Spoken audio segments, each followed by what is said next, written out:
Well,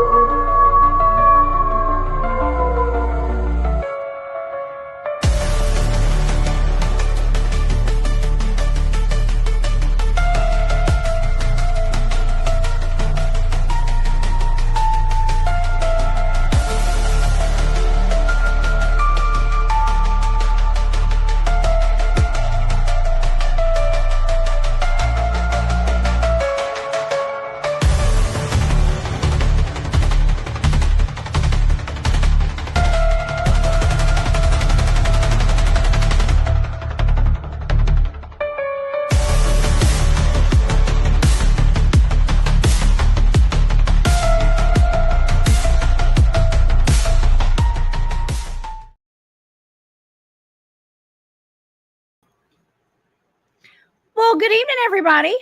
It's the Cryptid Huntress. Welcome into On the Hunt tonight. Man, do we have a fantastic show lined up tonight. We have Bigfoot Dwarf here in the studio tonight. And I know you guys are excited about that. Bigfoot Dwarf went on a 2-week plus trip to Bluff Creek. And I knew that I had to get him on the show. And I've been waiting to pull him over here and to come on to talk about his trip out there. For you guys who aren't familiar with Bluff Creek, that is where they filmed the infamous Patterson-Gimlin film with Patty. Okay, the most famous Bigfoot in all the world. And Bigfoot Dwarf got to spend an extended period out there roughing it for 2 weeks out at that location. So we're going to hear so much tonight, and it's not just the Bigfoot Sasquatch side of it. He had a lot of high strangeness that went on. We actually have videos to show you guys tonight, and some pictures and all sorts of good stuff. So y'all get ready and buckle up. We have a lot to discuss tonight, and it's going to be so fun. Y'all know every time Bigfoot Dwarf comes on, we have a really good time. So go get your popcorn. Go get whatever you got to eat and drink tonight, and come back and see me in about 1 minute. I'm going to tell everybody to go check out my website. Okay, y'all go check out my website if you want to see an archive of all of my shows. If you would like to follow me on social media, all of my social media links are there on my website as well. So y'all go check that out. It's the cryptidhuntress.com. And also I have a Patreon. I have my shop. It's called War Woman Goods. That's over on Etsy. And thank you guys so much for all your support for that. It does mean the world to me. Also, thank you to all my channel members here on YouTube. You guys are amazing as well. And you too can join the Hunt Club if you guys want to. And you get a cool little icon by your name when you're in the live chats, which, by the way, we have the best live chat on the internet. And I stand behind that 100%. And I also wanted to thank Haley, one of our viewers. She sent us another candle. She sent in a donation a while back for the candle fund. And she sent me this candle. So, Haley, thank you so much. The candle's behind me. I'm pointing to it. Thank you so much, Haley, for your support. And for the beautiful candle. It says Appalachian Trail on it, y'all. And it smells so good. My room smells really good right now. And it doesn't smell squatchy, because that would smell weird. Okay, it smells like the Appalachian Trail. And it smells so great. So thank you again, Haley. I do appreciate it very much. And yeah, I love you guys. I got the best audience. Okay, well, let's go ahead and get to our show tonight. Okay, because we have a lot to talk about. I have run out of ink, so I have no hard copies tonight. I'm going to be looking right off my laptop this evening. And so here we go. And if I didn't tell y'all would have never even known about that probably. Okay, but okay, so we are going on the hunt tonight with our good friend Bigfoot Dwarf, who, by the way, you guys can find Bigfoot Dwarf on his YouTube channel. It's called Bigfoot Dwarf. Okay, we're going to discuss his 2-week trip to the Bluff Creek area in Northern California on his search for the Sasquatch people and the high strangeness that ensued on his late night adventures. Bluff Creek is known for the 1967 Patterson-Gimlin film showing the world the best photographic evidence of a Bigfoot, arguably, to this day. Brown Dwarf was born in Hollywood, California, and resides in Humboldt County, California, as well as Southern Oregon. He's always been fascinated with the mysteries of life, and as a youth, he began having UFO sightings, which continue to this day. Living in Bigfoot country has expanded his reality to the phenomenon of the Sasquatch people. Having had several sightings and many experiences with these beings, he began documenting his journey. And you guys, like I said, you can find him over on his YouTube channel, Bigfoot Dwarf. Please help me welcome to the show my good buddy, BD himself. What's up, Bigfoot? Greetings, Jessica. What's up, Jessica? Hello to everyone in chat and out there in YouTube land and all the other platforms they may be listening to us too. I'm super excited to be back.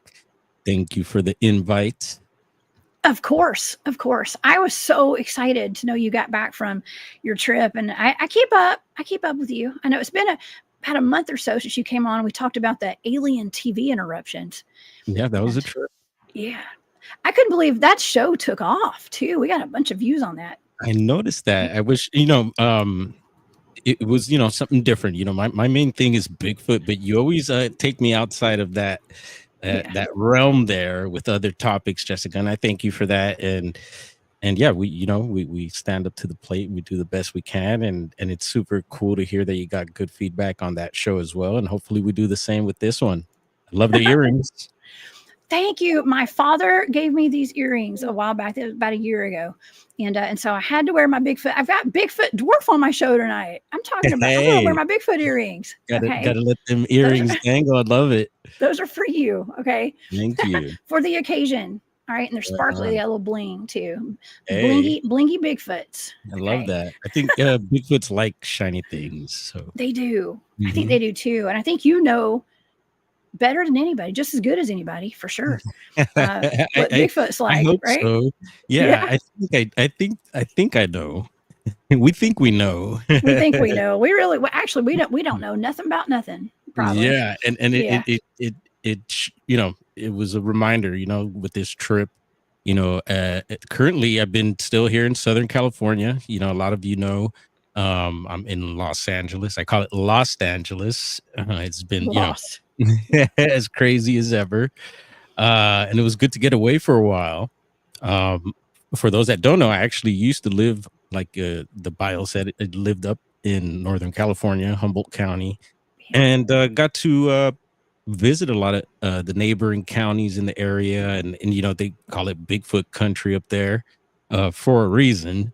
And I got to learn all that while living up there, and it just really got me into the topic. You can't be up there and not notice Bigfoot. There's going to be something Bigfoot related up there that you'll run into, believe me. And also being in Southern California for several years now, we got a skate shop / smoke shop and more. And so we've been, building that, and we got the Asylum, which is another place next to the smoke shop. And they're having events there. Even tonight, there's a music event there. I think they're having some sort of hard house music. There's been different stuff, punk shows. Actually, they're having a punk show here tonight across the railroad track. So we might hear some kids screaming at the top of their lungs, and it seems like, a lot of young people, the punk scene, LA's always had a big punk scene, music scene and everything. But yeah, the punk scene really seems to be hitting hard these days. Wow. And it's cool. Hopefully, as long as they don't wreck our place too bad. Oh my gosh.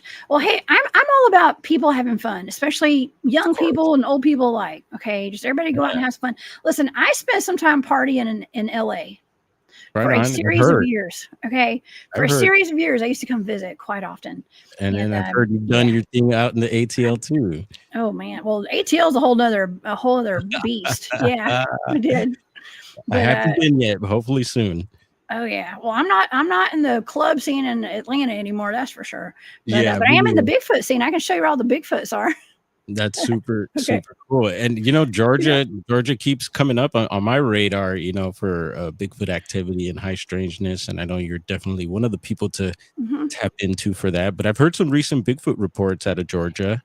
I didn't relay those to you, but I think I've been working on doing my little live streams and stuff. So I've been reading off reports off of BFRO, and another good source for people to check out is the Bigfoot Mapping Project. So you could .com, and you could check out some reports that are submitted there. Some of them are recent, and some of them are throwbacks. And some of them are bogus reports too. We've read some of those off without proofreading them, and some of them are hilarious. Like you'll get a Bigfoot twerking out of Florida. What? Hey, yeah, of course, right? Had to be Florida. So but you could obviously tell some of those reports are not legit, but Yeah. you kind of feel them out, and there's some reports that really, I don't know, resonate with me, and I love getting into those, and it's interesting to see where those reports are coming from. And yeah, recently, right before the trip, there was one report out of southern Humboldt County, and that got me excited. I was like, oh, there's a report pretty close to home, actually. So I lived in southern Humboldt, but also lived in different parts throughout the county, even in the northern part of the county. And we'll get into that a little bit. And we have before. I've talked about my Mhm. sightings and stuff like that up that way. Um, and yeah, so I was like, well, we're going to be heading up that way. Let's why not make a stop? It's along the way. It's actually off of Highway 101, which gets a lot of reports. There's a lot of road cross sightings, of course, and maybe Bigfoot's getting off the hill and headed over to the beach or something. Who knows? Or headed back into the redwoods from the beach. Yeah, it's a trip. And so this area where this report was, there's a well-known gift shop, and some of you might know it. It's called the Legend of Bigfoot. Okay, and it's one of the raddest gift shops in the county there. They have a bunch of redwood carvings, all types of stuff, like little and a bunch of gnomes, and you name it, types of fairy thing. It looks like a little fairyland there. That And a sounds bunch like of, my kind of a shop. I oh need to yeah, go yeah, visit. you'd love it. Yeah. And what's a trip is that there's been several reports. I've gotten firsthand and secondhand reports from legitimate sources of sightings right around that area around the gift shop. And I've also touched on and some of these reports you could see on online over at BFRO, and you can find stuff online. And what I found interesting too, at the time when I was living there, there was two little girls had gone missing from the area.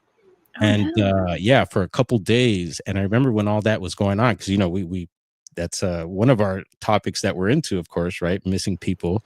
Yeah. And David Politis, clusters, all that. oh yeah, yeah. And Mhm. Politis has done research up in that area. We talked about that last time. Spent some time up in Humboldt and around those areas. He wrote what is it? The Hooper Project. There's the other one, Tribal Bigfoot. And so he's very familiar with these areas, and you'll hear him touch on some of those spots too every once in a while. So those little girls went missing for a couple days, and eventually were found, luckily found, and very much near that gift shop, which I thought was pretty interesting. And they said what they were snacking on was water that was, or they were consuming water from, I guess, leaves that were because it was Mhm. drizzling.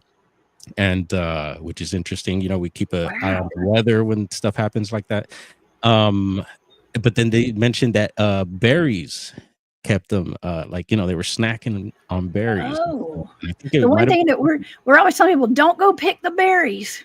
Okay. Because that's when you go missing, right? yeah, well, or go pick the berries, but just be extra Yeah. careful, and Yeah. don't, maybe not pick them all, I think is the thing. Yeah, so the Yeah. Don't berries, be greedy. leave a fish for Bigfoot. Um, Man. Yeah, we're gonna get into the berries. That's something I definitely focused on while I was up there. Uh, and so yeah, that was a pretty trippy situation there with the little girls. And it was a happy ending. They were found. They were found Thank the safe. Lord. And yes, and then right up the road from there you got the town of Garberville, and up Mhm. the hill from Garberville is where Murder Mountain is, up that way. We've talked about that. Oh, I've been talking about yeah. that true crime and stuff like that. If people don't know, there's a Netflix documentary called Murder Mountain, and it gets Mhm. into some situations that were happening up in that area. So that's the area where we were living at, and yeah, it's a trip. You know, I got some stories for you on some true crime from the county there. Whoa. You know, it's a thing, but at the same time, it's paradise. I love it up there. You know, it's just I always say it's a matter of how you're living, what you're attracting into your life, and stuff like that. You know, there's people living really good up there. We say living off the fat of the land, Oh and yeah. yeah, it's just amazing, an amazing place. And I think it's just like anywhere. It's you know, or we're in a world of polarities. I talk about it a lot. There's the good, the bad, yin yang, light, dark. You know, and so you get the dark stuff up there too. And there's been some well known like serial unalivers, yeah, up Oh that yeah. way, and then yeah, that have made some recent documentaries. I think did we talk about it last time? We Was we we we touched on it a little bit. Yeah, we've talked about it yeah, so before. there's you know there's some of that history there too. And so anyway, going back to yeah, Southern Humboldt, that we were living up that way, up on the hill, and living the country life, and you know, that's when started. I was already into Bigfoot, but previously I was on a different hill in the town of or the area known as Honeydew, and that's when I first started inquiring about Bigfoot and learning from like locals and stuff. And that's when I learned about the Patterson film being shot like not too far from there. And a lot of people, you know, at first I thought it was in Humboldt County, but it's technically there's several counties right where the film was taken. And I Mhm. think Patty was filmed in Del Norte County, technically. And then you got Siskiyou County there, Humboldt. So it just depends where you're camping and where you're at, what road or what hill you're on. You might be in a different county there, but they all kind of mesh there. And, you know, most people, I just say Humboldt County takes the cake for the Patty film, but whatever, you know, we love our Yeah. neighbors like Trinity, Siskiyou, and Del Norte County. It's all love.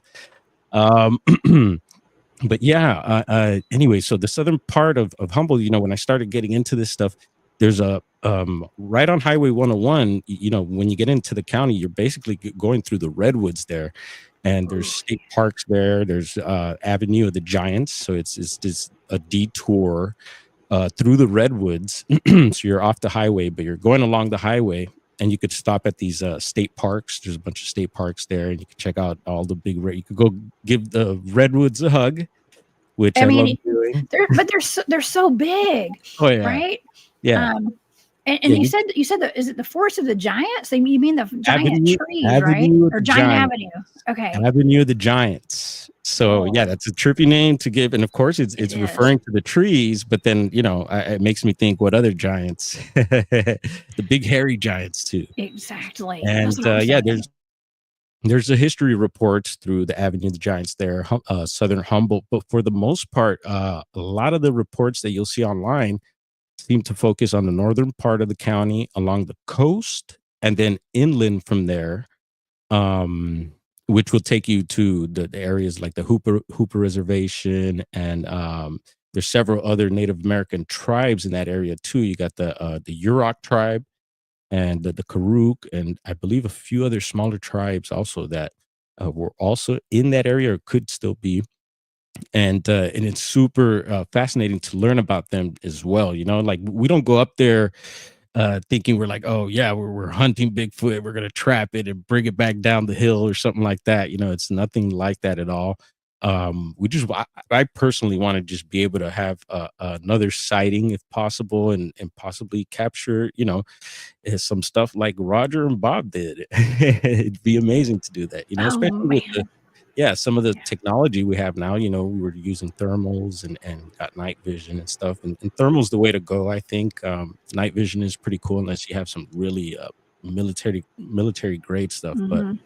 yeah, so Which we've is been. way expensive. Oh yeah, Pretty you much know. out of most normal people's price range, Oh yeah, a actually. lot, you know, all Yeah. this stuff is we're coming out of pocket with this stuff, and then, you know, I've slowly been making upgrades with gear and stuff. So I got a new thermal and a couple new units that I got to test out in the field too. So yeah, I was excited about that. That's always fun, you know, playing with the gadgets and all that, and just getting familiar and better with all that. Because you know, I'm by no means a professional, totally amateur, and yeah, that's how we do it. But yeah, again, it's fun, and I'm still using game cams. I love setting game cams up. At the moment, I Yeah. only have one. I used to have a bunch of those, and yeah, just putting all the gear to test. I even have a little parabolic mic and stuff, and it's funny looking and everything, but it's cool to use, and yeah, you just see what happens, and hopefully you capture something. And that was our intent going up there, and that's the idea. Mhm. And so yeah, going back to the report. So there's a report in that area, right around that area. I was telling you about the gift store and everything. I'm like, oh, here we go again, another report in that area. And yeah, it was alongside the road, and the guy claimed for it to be like a huge. I guess he said it was a 12-footer is what he said. And 12 things that, yeah, footer.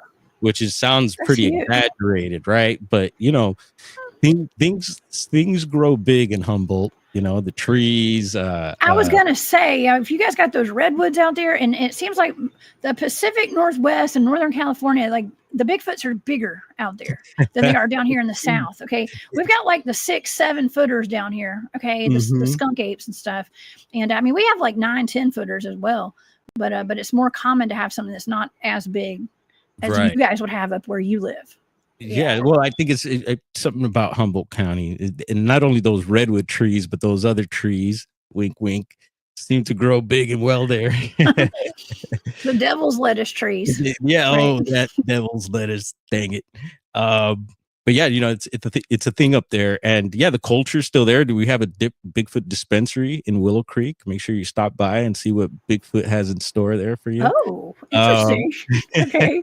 yeah, Willow Creek has it all. They got the Bigfoot Hotel, the Bigfoot Steakhouse, you name it. And they had Oh Bigfoot man, we need a Days field trip. also. Bigfoot Days, which is a little festival, and it's mainly a town festival. So they have a little car show. They bring out the old school cars, and there's music. It's hot as heck. I think that day it reached over 100 or something like that. But the vendors come out, and the Bluff Creek Project actually sets up a little booth, and they're the local guys, and they're the ones that've been pinpointing where Patty walked and where everything was during that filming and stuff. And there's been yeah, quite a debate, with MK Davis, I see you in the chat, Brown Dwarf. I mean, or Bigfoot Dwarf. I'm always going Yeah, to call you Brown Dwarf. yeah, yeah, I see you in Brown, the chat. Bigfoot. That's why I Yeah, just call you BD now. Okay, but I hey, see you. I see you in the chat every time I bring that up. You're like, yeah, and I don't know if I agree with that theory, yeah, and I don't. I mean, I'm open to all sides of it. You know what I mean? I think it's interesting. I've done that remote viewing on it. I think she was being shot at personally, but tell me your thoughts on that. yeah. Well, Let's talk about it. of course, BD wasn't there. Um, Right? yes, I wasn't there. So yes, okay, so 67, I still wasn't on the planet. right. Um, Me neither.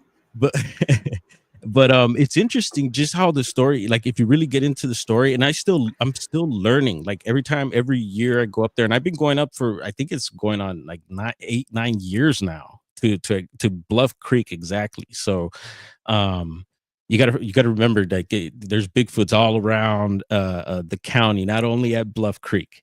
But yeah, just to that particular spot, and even living in Humboldt County, it's a trip. Even being in the county and getting to the location, it's still a drive. You gotta get yourself ready. It's not an easy trip. Didn't you Um, tell me last year? I thought, okay, so I remember you took another trip with some fellas and you guys mhm. were going to be tromping through a river for a good bit of your trip, right? Yeah, and Yeah. that turned out, so at the last minute, thank goodness. So I did the drive, and the guys wanted to do that hike. So they wanted to hike from the bottom of the Klamath River.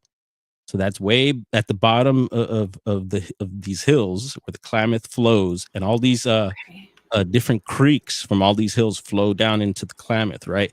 And so Tate Hieronymus, no relation to Bob Hieronymus, and if you know some of this Bluff Creek, Patterson and Gimlin history, if I'm not mistaken, and like I said, I'm still learning a lot of the history. I hear a lot of stuff online, and then I learn a lot from the guys when I go up there, from the locals and other guys from Yeah. like Bluff Creek Project who know a whole lot, just like MK Davis knows a whole lot, and there's other people like William Jevning, and there's some names out there that you can put out that know a lot about this history and stuff. And that's why it gets all, I think, kind of confusing, because people know this, and maybe that person didn't know that, and there's Yeah. always, you know, people.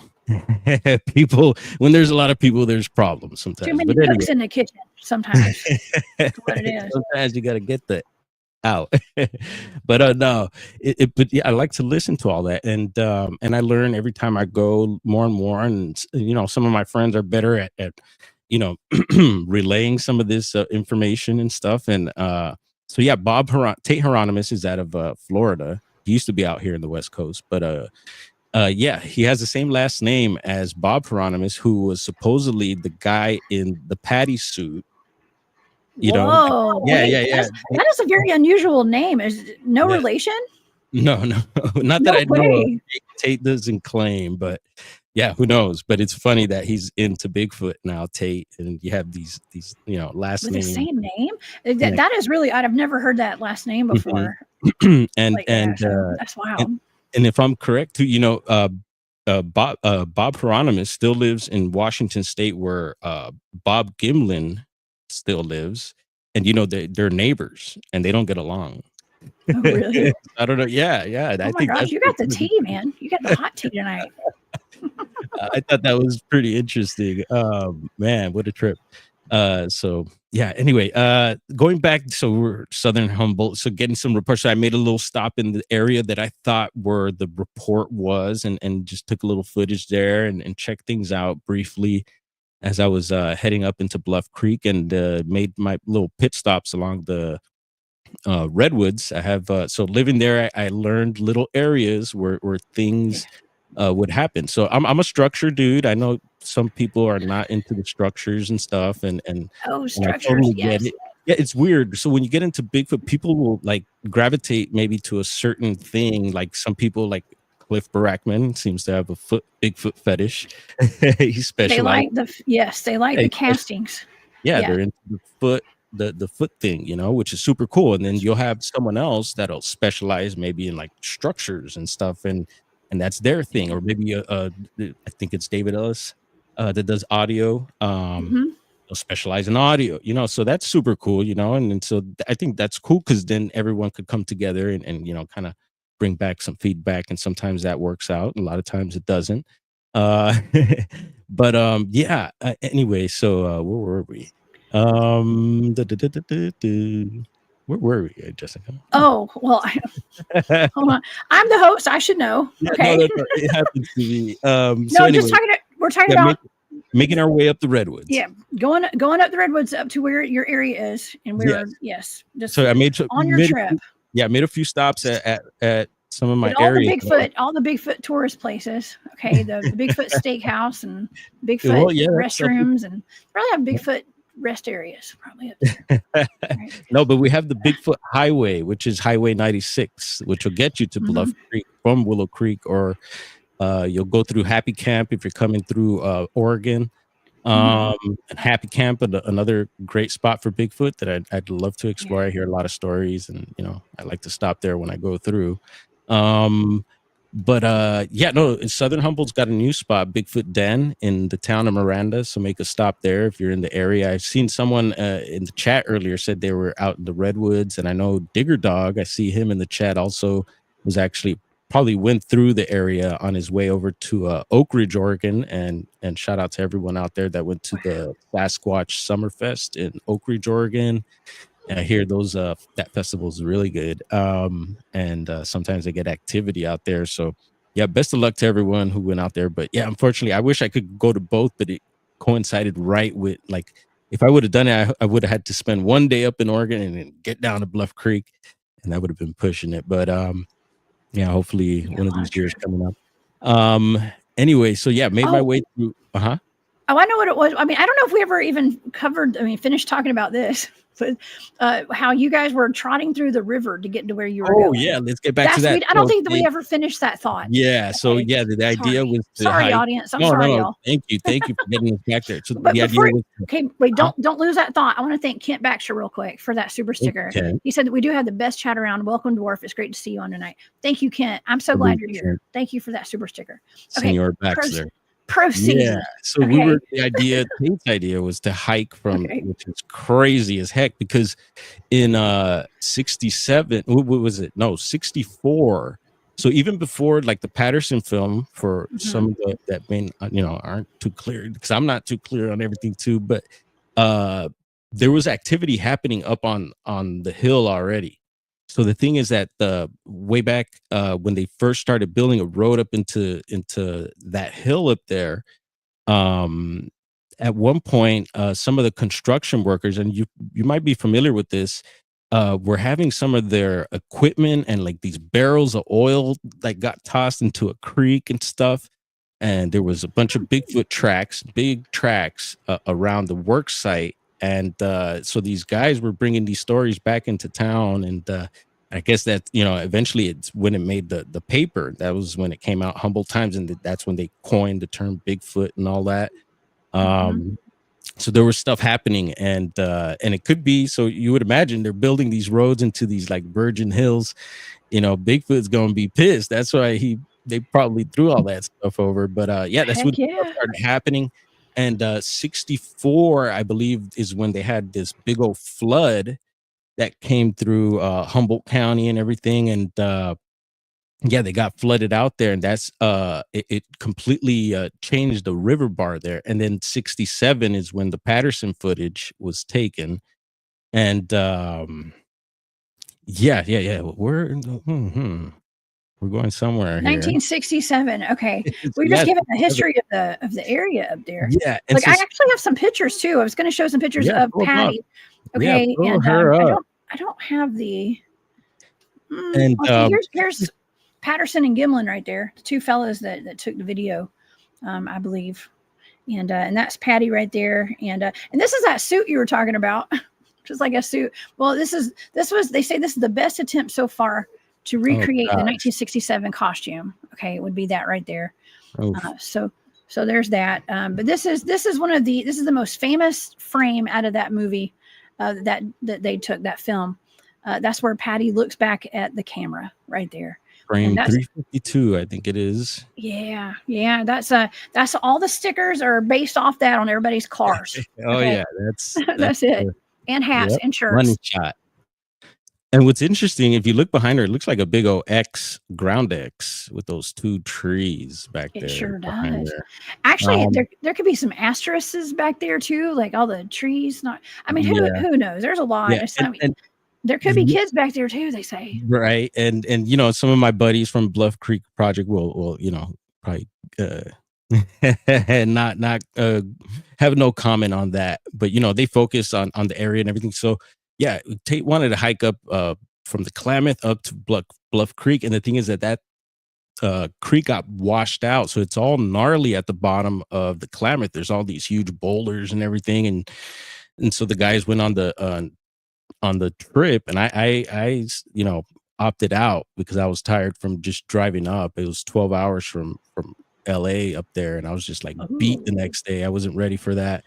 And so they tried, and basically it was a no-go. Yeah, things didn't work out. Things got gnarly. They were waist deep in water, and they had a dog with them that was in 100% condition as well. And there's all these factors, and it was just not possible, and Mhm. then so that became a whole thing there. But luckily everyone was safe and not hurt too bad. And yeah, so we're gonna have to retry that some other way. And we've gotten some tips from people to where to start from if we ever want to do something like that. So it's possible, maybe one day we'll do it. But yeah, for now, yeah, every year there's like, some sort of idea of what to do. And we also like to go visit the site every time we go. It's like, I also mentioned that we don't expect to see like a patty down there back at the site again or anything like that. But the possibility of running into something is high. There's a lot of wildlife there, a lot of mountain lion, of course, the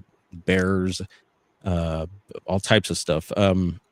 So it is active with wildlife. And we've talked about the Humboldt Martin too. The Bluff Creek project has gotten on game cam, so it's super cool because they thought that was extinct. And there's actually been some people up there doing surveys. I believe they're from the Yurok tribe, and they were doing surveys on the marten activity. So it's interesting to run into some of these people, and I wonder if that's what they're really doing. Maybe they're doing surveys on something else, but Oh, yeah. So they actually camped out in our area for a couple days, and got to talk to them a little bit, and yeah, no actual reports from them, but I got something from someone else that was really interesting, and we'll get into that. So yeah, I made my few stops along the redwood, found a few structures, new structures in some of the areas where I usually find structures and stuff like that. And so that's always fun to revisit. And it's kind of easy to get to. So it was easy to do along the way. I didn't have to go too far out of my way. And it's always nice to revisit these areas that I miss so much. And we're going to be back soon, especially living. I mean, technically we have family up there still, and I always have a home with somebody, and I always get the invite. They're like, oh yeah, come to my property, I got a spot for you. So hey, we're I don't turn invitations like that down usually. right. A lot of times, yeah, Oh, yeah. especially in areas that are full of high strangeness, or I had a viewer of my shows. I have viewers that reach out and be like, well, my family owns property by where that sighting was, and if you ever want to come Mhm. bring your crew, and I'm like, don't tell me that. We'll be there. Oh yeah. You might end up regretting it. Right. So Yeah, but even if you that, invite me, and yeah, and we have gotten an invite. There's one time that and I'm not sure I'm fully allowed to talk about this, but yeah, we've gotten invites to places, and it's super cool. It always works out, and for the most part. And anyway, so yeah, we found some new stuff along the way, so that's always super cool to see. The structure of phenomenon, I'll call it, is definitely something there. And we were mentioning Cliff earlier, who specializes in feet, and recently I heard him talk about that. They're not into structures, and he has his museum up in Oregon, which actually Tate Hieronymus stopped at this trip up there, and got to talk to Cliff and everything. And the plan was for me to hit Bluff Creek and then continue on to Oregon to visit the museum with Tate, hit Mount Hood, and then head up to Washington and hit a Bumping Lake, which is a good spot, I hear.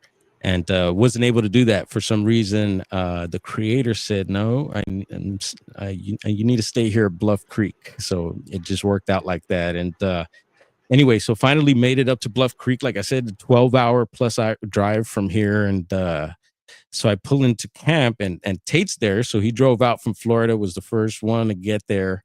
And he actually spent the solo. drove. Oh yeah, he drives. Man, I mean, that had to have been, how many hours did he drive? I don't know, several days. That's cross country. Yeah, several days. And he's got a new Jeep though, so which is good.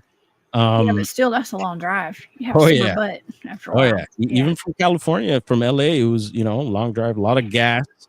And your boy BD needed some new wheels, and I got blessed with them. It's amazing how things work out. Yeah, I was like, oh my goodness.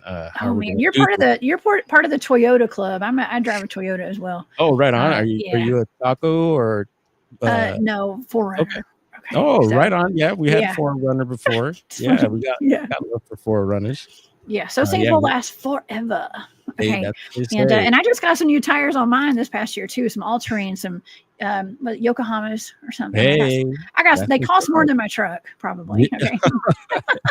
But you got to have those wheels if you're gotta going have to them, places, man. right? Yes, you do. You do. And yeah, it was time for me. I really had pushed the last set, but yeah, no, we got that rolling, and quite a few new things. Even some new hiking boots that I got to break in and stuff. Is like, oh man, thank goodness.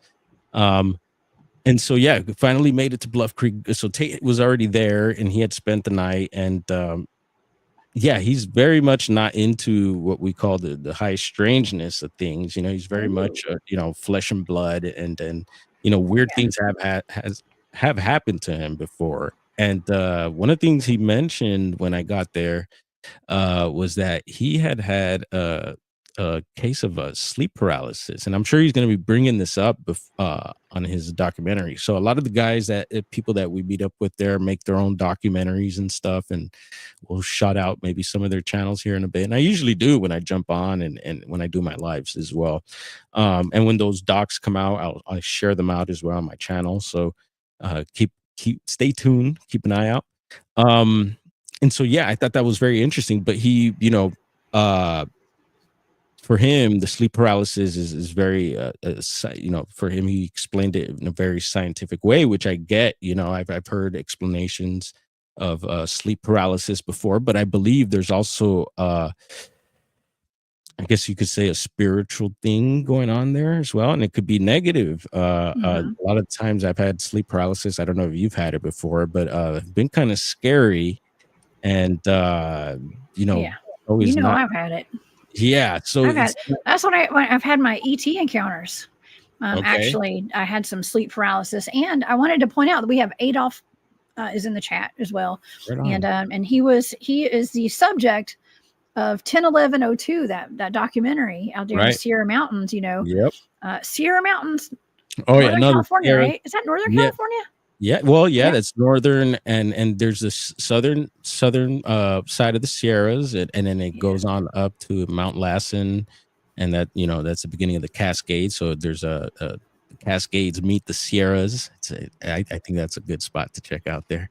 But yeah, no, he's in a good area there, and I want to hit the Sierras a lot more. I have a couple times, just Yosemite, Lake Tahoe, and stuff like that. But there's so much more to explore there. A lot of my friends have actually been going to. We talked about also the Sierra Kill site. I think we were talking about that last time. And Small Town Monsters recently put out a doc with the guy that supposedly unalived a baby Bigfoot and I think an adult one, and that was up in the Sierras. And so some of my friends, like Jonathan Easley, who came out this year to Bluff Creek and usually does, from Western Bigfoot Explorations, has recently he's gone to the Sierra Kill site, and several other of our friends, actually Bart Coutinho, well known, actually got some thermal footage from there years back, and actually got to meet. This year Bart didn't come up, but I've been out in the field with Bart before. Salute to Bart,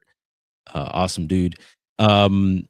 But someone else that was there during that thermal footage I got to meet this time around, they actually made it out to Bluff Creek, and it was super cool to meet them. And yeah, I don't think this guy would be lying about anything. So anyway, you could look that stuff up. That thermal footage wasn't the best because of the quality of the equipment at the time. But yeah, there's definitely something going on there, and they did an awesome breakdown. But anyway, Sierras. Yeah, so we get there, and so he has this episode. He mentioned the sleep paralysis, and I was like, oh my goodness, this is interesting. And for him, he just kind of like not shrugged it off, but just did. I would have paid. I was like, whoa, something to pay attention to. And he is. Yeah, I think he's going to mention it. But I think when that happens, there could be entities around. There could be some sort of spirits or something going on there. People alien abductions. Okay, or succubus. That's the last thing that he wants to think, though. I'm sure, especially if he's like in the flesh and blood camp. He's not wanting to think that he's been abducted by aliens. Trust me, I've been there. Okay, that's the last thing I wanted to. Didn't even. It wasn't even in my frame of thought the first time I went Bigfooting. Yet I was having missing time, and we had, UFOs, low flying UFOs hovering over us while we were out there, in the woods, hiding from Bigfoot, hoping to get stepped on one. And that led into me being visited by ETs in my bedroom at night. I've heard you mention that, and that's far out. That's like, wow. But you know what? I have seen orbs fly in your room there. We've seen some live weirdness. Oh, you've seen orbs in here. Yeah. Like during my show. I've had orbs like fly right in front of the camera, between me and the camera plenty of times. It's been a while, but yeah. Keep an eye out, folks. We might get one to pull up here. And so I took note of that, and I was like, okay, cool. First night, he has sleep paralysis, so here we go here. And so I set up camp, do my thing. I think that night we might have I don't know, we took a little walk that night, but we did the normal camp stuff, just set up the first couple days, didn't go too hard. And slowly, so it was him and I there after, I think, a day or so, and then slowly people started trickling in. And we had quite a few people show up this time around. We had the typical Bluff Creek project guys, and that's always a fun bunch. They're like the locals there. That's their spot, And there's people that claim, from other states, say that Bluff Creek is their spot. It's weird. Um, They claim it's their territory. yeah, Uh-oh. and that we're scaring the Bigfoots out of there or something like that. It's like, Oh, hey, no, listen, I know how people feel. Listen, we get territorial over our spots. That's why we don't ever see. I don't have to tell people where my research areas are. yeah, That place is infamous, so everybody wants to go there. Okay. mhm. See, people don't know where I go. Yeah, So no, I'm that's great. okay, but I can understand them like being feeling encroached upon, I And guess you could what's say. interesting is even everyone knows about Bluff Creek, but still even this day, that not too many people go up there. Usually, when you go up there, you don't really run in. I mean, there'll be people, every once in a while, and but for the most part, it's there's nobody up there. It's a trip. But I think now that Bluff Creek Project's making it more accessible. This time we cleared some of the trails and stuff like that. We did some work in the area and making it more accessible for people to get to and stuff like that. And I think that's cool, that more people get to visit this cool spot. But yeah. Uh-huh. Can I stop you just for a Yeah, second? Because this of is course. and I don't want us to lose our train of thought because I keep, I always do that. So I'm sorry. But Pilgrim Society mentioned that Nova Scotia just locked everybody out of the woods with no fishing, no camping, no hunting, no anything, with a $25,000 fine. Okay, like what? That is wild, right? Like being locked out of our national forests and everything. When all we're out there, a lot of us just want to go out there and explore and have fun, and we are entitled to be able to be Yeah. out there on our federally owned lands, right? Oh So, yeah. Yeah, why not? That's a God, that's trip. what a Debbie Downer, man. What's going on up there? I wonder. Hmm. Yeah. Yeah, and we've been having the fires are still an issue. We had a fire going on up there. We'll tap on that in a little bit. Uh or maybe now it's called the Butler Fire. Yeah.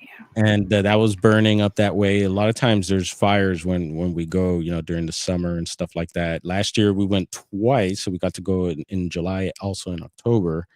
Um but yeah, so Butler Fire burning. I'm not sure about the containment. But yeah, those fires are an issue, and it gets scary. And we talked about a couple years back how some of the fires got close actually to the Patterson site, and they were able Yes. to protect the site and everything. So that was super cool that forestry and fire were able to do that, or Yeah. else that whole spot. I mean, even some of the videos you'll see, some of these burnt areas. Some of the burnt areas have been featured in other documentaries from last year as well. Mhm. But yeah, and a documentary to keep an eye out for. There was the one with there was two of them with Alex Petikoff's Small Town Monsters. But there was a really good one that he did on the Go Road, and actually that's the road once again that we were talking about earlier. That when they first started building up that way, it was to do logging. To log a bunch of Mhm. trees out of there, and so they made this like it's this super highway up to the Bluff Creek area. And actually, I would take this whole other road. There's a few roads to get up in there, but there's nothing like this go. I'm like so happy because the way I used to go was from the southern part, I think from Willow Creek up, and I would just take the first road that would get me up there. But if I would go a little further to the town of Orleans, that would take me up through this go road. And this go road has a lot of history with also sightings as well, and activity. Actually, Bigfoot wilderness research. Salute to my brother Todd Samples, who's also up that way this time around. And I got to spend a lot of time with him. It was super cool. And he showed me a lot of areas. He's been doing a lot of work up there and finding a lot of interesting things. And yeah, one of the documentaries, they featured some a trackway that he found on the snow there on the Go Road. So Alex Petikoff did this documentary called The Lost Bigfoot Highway, and I recommend it. And it gets all into the Go Road because the Go Road ended up stopping because it was going to connect these two towns, which some of the lumber companies were going to be able to just have a straight shot from like Oregon straight in there to be able to log this area out. But they fought it, and they stopped this road, and so that whole area is still preserved. It remained preserved, didn't get logged. And That's this is all, great. yeah, all near the Bluff Creek area. So we did an overnight hike into this area, and some of these areas you can't go to because they're sacred areas to the natives as well. So there's a whole thing with a lot of these areas. It's very special areas to these different tribes and stuff like that. And there's all these legends and stuff too. The people think that it's just Bigfoot country, but there's a YouTuber by the name of Peter Santinello who recently, and some of you might know him, he's a big YouTuber. He goes all over the place, interviews people, go to different towns, and points out old world buildings sometimes and stuff too. So Oh, yeah, but nice.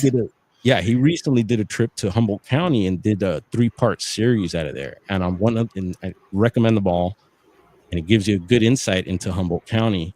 But he did one actually out of the Hoopa Reservation, which is awesome. And he goes out with one of the locals, Sam, and he brings up Bigfoot. And Sam mentions that the Patterson-Gimlin was filmed not too far from there. I think he mentions Aiken Road, but maybe he did that to throw people off. But he mentions that. But then he brought up Little People, and which I thought was fascinating, because a lot of times, again, a lot of us are just focused on Bigfoot and that's about it. But we hear about the legends and stuff like that, and it just makes you wonder. But there's talks of little people out of there too, so something to keep in mind there. And there's also another brother from the Hoopa Reservation there at the Hoopa people, Inker, who's well known. Actually, he's been out.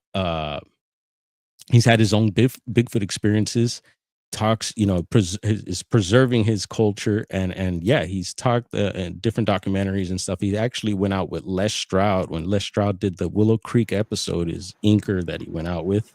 And so he has a lot of, native knowledge. And actually this time around, my buddy Jonathan wanted to talk to someone, a local native, and get some input and do a little work with somebody. And we weren't sure exactly who we were going to get, but it's weird how things work out, the universe, the creator, and everything. I knew Inker from before, and I had met him a couple times, and I was like, what, Inker's a person to talk to, and we made that happen. We found him somehow. I knew where to look.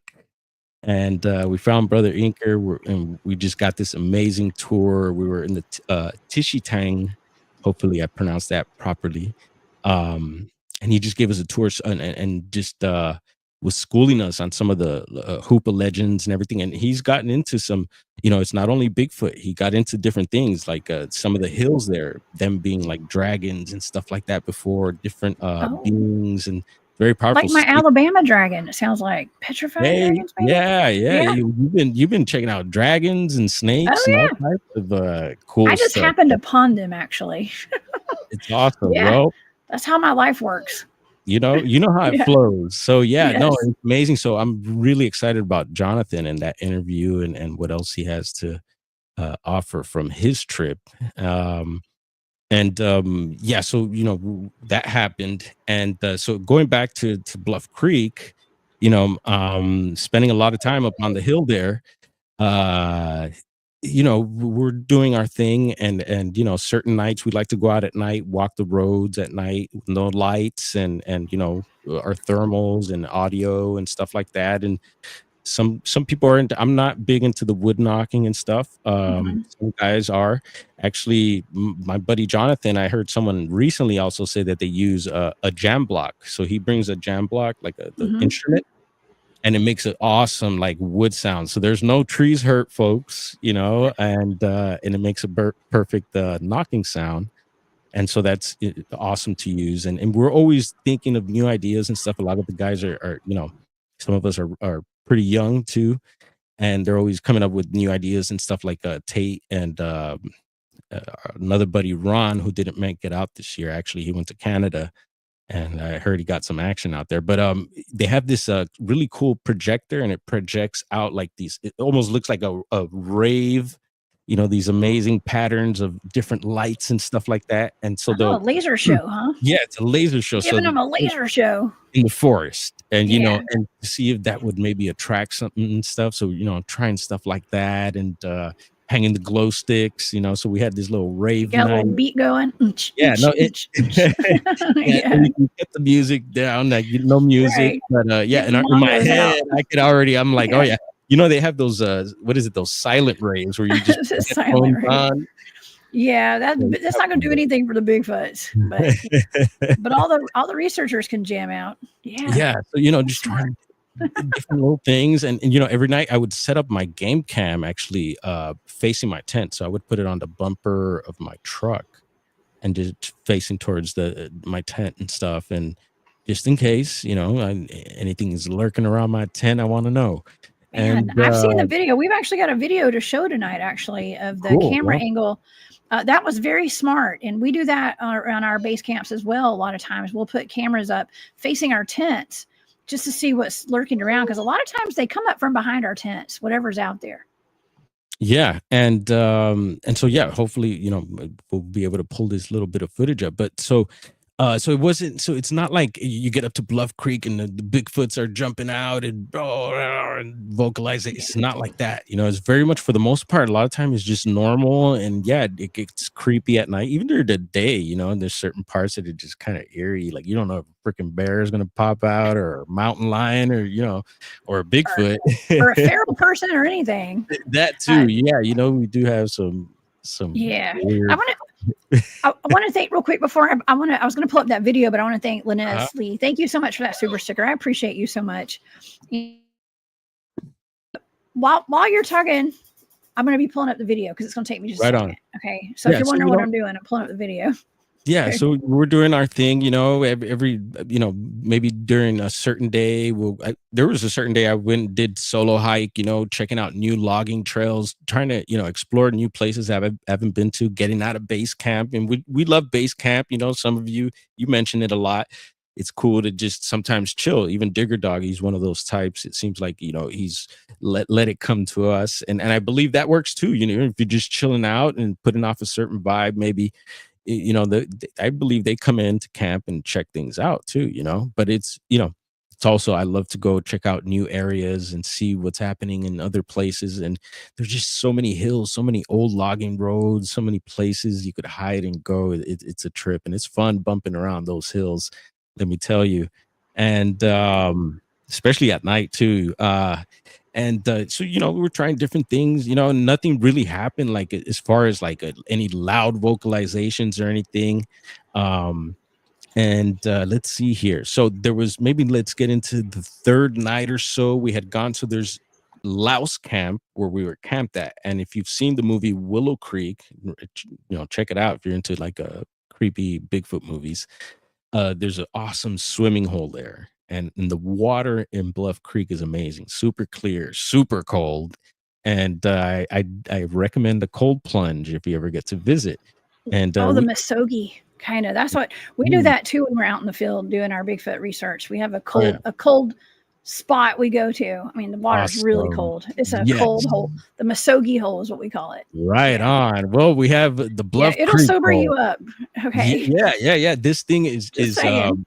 rejuvenating. I mean, it's amazing to get into it. To me, it's almost like it's re-energizing, refreshing to the soul, the body, the mind. And every time I get in that water, and yeah, you know, and you could get in there, you know, completely with no clothes. You know, we give you that privacy as well. You know, it's totally private like that too, if you need to do that, which I prefer. Uh, and Right. yeah, connect with nature, like, you know, raw nature like that. It's amazing. Let those feet ground in that, in those rocks and sand there, and it's amazing. But anyway, yeah, so, you know, the third night we had gone to this other, and that campsite has a lot of history. You know, that's where the loggers used to log back in the day. Even that campsite was a hunter's, I guess, a hunter site for some of the natives, also for hundreds of years. And here we go. I So there's this Oh, yeah, loud. sorry, it kind of randomly just pulled up. Sorry. Perfect. Perfect. Let's Yeah, get into it. explain to the audience what we're looking at. So this is actually, and thank goodness the reflections, not showing my license plate, but actually this, I had it propped up on a piece of log, and I had it facing my tent there. And so I didn't check the game cam footage out till way later.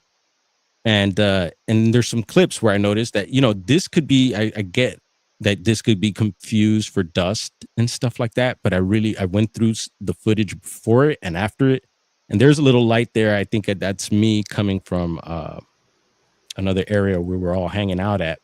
But yeah, so I've noticed the dust, but there was no one around here, and nothing. I don't think there was anything that moved around that may have caused dust. And I was going through other footage, and I got more clips like this. And some of this stuff is super weird. I mean, there's just like hundreds of these, what possibly maybe orbs, or you call them what you want. I don't think they're bugs. And when the bugs do show up, they're actually pretty clear, and you could tell when they're bugs. And there was some clips where I could see where maybe I was adjusting or setting the camera, and dust would fly off a little bit, and it looks very similar. But in this particular clip and these other clips, I don't think it's dust. And there was some other weird stuff that happened, and it's gonna fast forward to this particular night. But actually, this is cool because this is like the third night. So we were staying at Laos Camp, most of us. And there was one friend of ours, a lady friend, who was staying actually solo. She's hardcore, and apparently she's been having activity. I've brought her up before.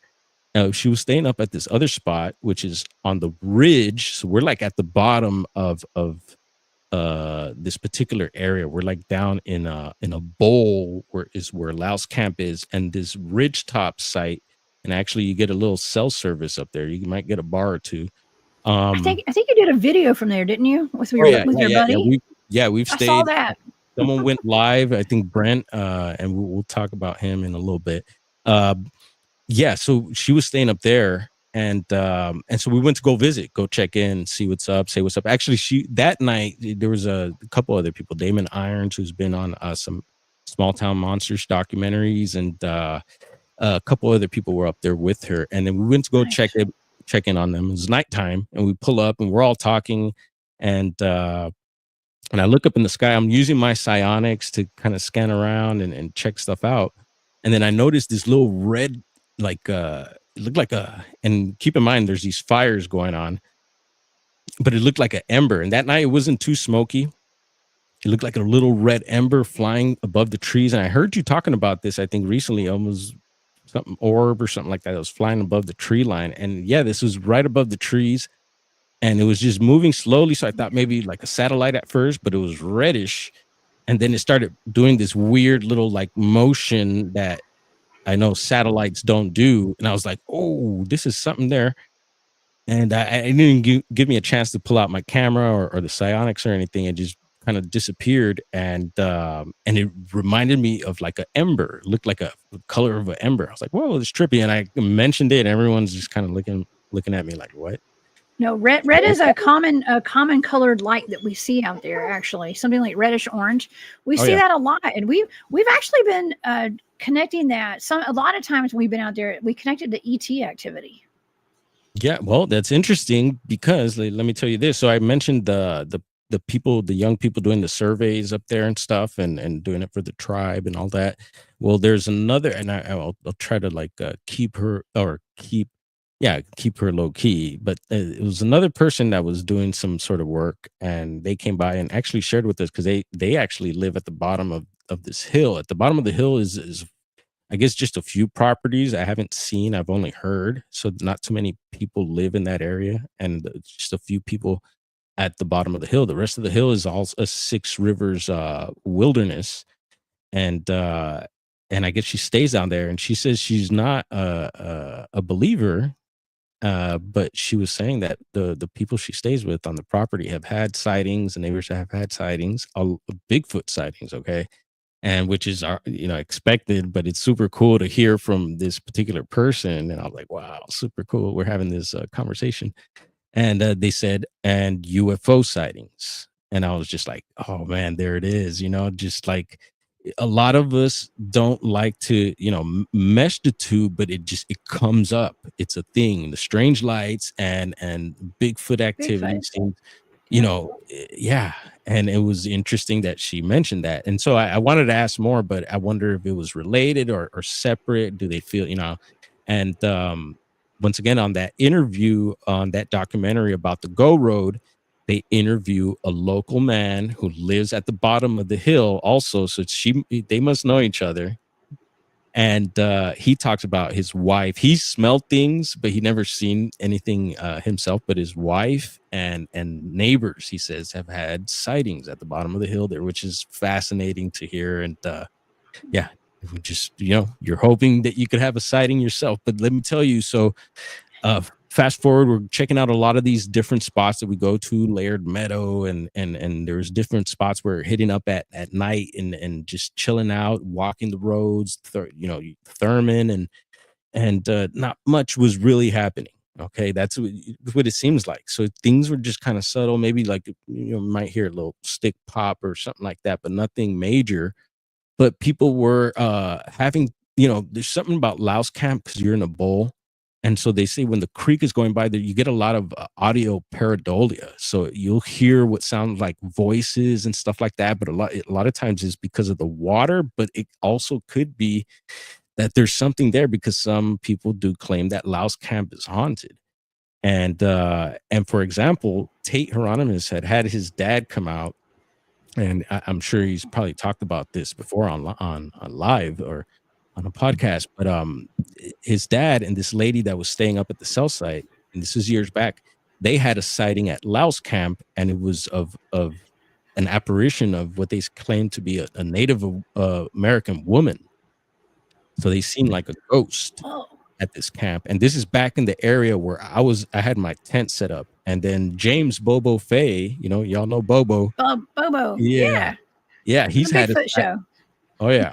So he's a local there. He's well known in that area. He knows he's squatched a Bluff Creek. That's one of his spots for years. And he's just a great source of information and a a cool friend to have. And let me tell you, in this field, and for a long time, he was pretty much a neighbor too. When I lived up in Arcata, he didn't, we were not too far from each other, and we've hit the field and stuff like that. And anyway, he's talked about a sighting. And you know what? There was a super good interview. I know you're always mentioning Merkel. Salute to Tony Merkel. I remember I used to watch Merkel, and he used to do his lives in his truck and stuff. And now he's big time. And I've been catching up with some of his shows, but there's an awesome show with Tony Merkel and James Bobo Fay. And Bobo gets into, and Orbs come up, and he gets into some of the UFO stuff. So Bobo even will mention some of the UFO activity he's had up that way, and some of the orb activity that has happened, possibly, Bigfoot related too, and so anyways, I recommend that. That's credible because that's what we've always experienced out in Georgia. So and all over the Southeast. So where there's orbs, there's usually Bigfoots, there's usually ghosts. There might be dogmen. There could be all sorts of stuff. And we don't want to think about. I don't want to think about. I know you're all for it, but I'm like, oh Lord, no, not especially at night. It's cool to think about and talk about online, but when you're in the field and the sun when you're in a tent, or no, not a tent, when you're in a hammock with a tarp over it 5-6 miles into an Alabama forest, it's not always a great feeling. Okay. When I go out there chasing dogmen, and I have questioned my like, what am I doing? I have definitely questioned my decisions in the moment a couple times. Yeah, and at the moment, I'm all for and Bigfoot as well. Bigfoot could tear you up and whatever, or take you off. Just as bad. Yeah, Bigfoots will rip you to pieces. Sure will. And so it's kind of funny that I'm not really into the dog, and I don't doubt it. Right now it's all go. We've talked about this. I mean, you could even some of the strangest topics you bring up, and it's possible that this stuff is going on. So I don't Well, actually, you know what? Your friend, I think it's Jesus, I believe, who you had Oh, yeah. interviewed at your shop. You talked to at your shop, I believe. He's in the chat Mhm. right now. And he Oh, had right mentioned that on. he's Yeah. here. What's up? What's up, What Jesus? up, He said, brother? and I don't know Jesus, but I just remember him from you mentioning him Yeah. about when we were talking about the dogman attacking the homeless populations Out in in San LA. Bernardino. Yeah, San Yeah, in San Bernardino. Well, it's Bernardino. still a He county over, he but he had mentioned in the chat that he had heard of another case of dogs well, unaliving a woman, I believe, out there. and see, so and then I heard one. I just seen one recently on the tube, and it was at a San Bernardino, and it was a young lady who got actually attacked by a pack of dogs, and luckily she lived, but man, they tore her up. It was bad, real That's bad. And tragic. I'm so yeah, sorry to hear that. yeah, and you know what? We get that quite a bit, even up north. You know, there was in Humboldt, there was these packs of dogs every so often that were going around and messing up cattle and stuff like that. You know, and luckily they weren't hitting people, but it's been an issue up that way too, and out here, Southern California, apparently also. Um, but yeah, so where were we? So the red orb had, and I thought that was Yeah, the significant, although ET everyone, stuff. yeah, Yeah. everyone, is kind of like whatever. And we get a lot of the satellites that, everyone will say satellites, but I don't know sometimes. And again, I need to get better at being able to pull up some of these apps when I'm out there, because it's hard without the service. So maybe there's a way to figure out the satellites, and maybe someone will let us know in the chat. A little app. I don't know if it's the flight tracker that also tracks. I think there might be something that specializes in satellites, but yeah, I really question some of these objects sometimes. And yeah, I've seen some squiggly. I think I might have some stuff on the psionics here. It might be a little hard to tell because there were bats flying around as well. But yeah, I've seen some stuff up in the skies up there before. So I do take note of the orbs. And so when I was back in Southern Humboldt, I was getting a lot of orb activity on the land there. From home, I would live stream from the deck of my house and live stream these orbs, and you could check out some of these lives, but they're like years back. You probably got to go 5, 6, 7 years back. You're our orb guy, man. You're the orb man. Well, yeah, even last year you were filming orbs out in front of the shop. Yeah, and so we've talked about that also, and that activity has I kind of almost stopped. The other day I did spot a couple, and they're just kind of really far away, and so I was just like, all right, cool to see them, and they're still kind of around, but it wasn't like before. It was just like we talked about it was like daily. I was posting videos of these weird objects that were floating around, and I hear that happens. Sometimes you'll get a rash of stuff. Even like Bigfoot sightings will happen, like a rash of Bigfoot sightings in an area for a hot minute or so, and then it may stop for a few years, And so I'm wondering maybe it's like something like that's going on. But I have tried, the I call it the CE 420 method, but it's joking around. so the CE5. Yeah, so That's I have funny. tried, just putting my mind to it, and things have happened, so I believe there is something to that, and maybe you could use that technique with other things, not only objects. So Oh yeah. Wink wink, maybe give that a shot in the field. But Oh yeah. Let me take a second just to thank MPW for that super sticker. Thank you so much. Says I love your show. We learn so much. Yes. Right on. We always learn, don't we? We're learning together, y'all. Yeah, each one teach one. Yes. Yeah. Thank you for that. Okay, go ahead. So little red orb, and so yeah, for the most part, we're all hanging out and hoping for something major to happen, and for the most part, it didn't. But looking back, there was some strange things. So there was one particular night where some more people showed up. So we had a legendary guest, and he's been out there before. I think one of the last times was he had been out there in like 81 or something like that, and was it Ron Moorhead? Who nope, was it? But it was Thomas Steenberg out of British Columbia. And so he came down from Canada, and he actually was rolling with Brent Dill. And I know some of you, someone in the chat there has had some things with Brent before. I know in several other Bigfooters, and it gets intense sometimes with the people and their views and stuff. But I got to meet him, and he was a cool dude, and so it was all good. and he actually was riding with Thomas Steenberg, and it was cool to have them there and have Thomas back and learning so much history from Thomas too. It was awesome. And then Brent, yeah, he was, they solid and no problems, and we were hitting the field and doing our thing. And Thomas, it was amazing to see him at his age and still running with the boys out there bumping around the hills, and he was doing it. It's amazing. So I'm sure that was good for him to do that, and I'm sure he probably still does it up in Canada. But yeah, for him to come out this way and do his thing and just share his time, knowledge with us, it was good times. And you guys, Amazing. yeah, stay tuned. I mean, I'm sure I got a few clips. I'm sure he might come out in a few clips. And recently, another group that came through and was, I was super excited to meet them as well, was Salish Sasquatch. So the Browns. They're out of Washington State, and they've been putting out some awesome documentaries and stuff. And they came out and did their thing and stuff, and actually featured me in their doc. And they were very interested in this thermal footage that we talked about last time that came out of Southern California that we got here. My nephew had gotten, and so we got into all that and shared that. But it was the night before the Browns had a lot of people had left. I think Thomas Steenberg and so we got to do a lot of stuff, daytime stuff too. Went to areas, so there's going to be quite a bit of footage coming out from different people. And so Salish Sasquatch, they put out their doc already, so you could check that out. It's over on their channel, and you'll see. I think it's titled Bluff Creek, California Bigfoot, or something like that. And they did a great job with that. And thank you again to them. Yeah, so the night a lot of people were leaving.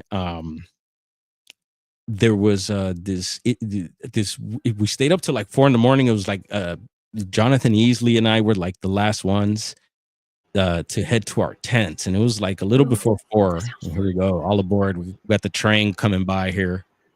I don't know if you can hear it, but No, I can't hear it.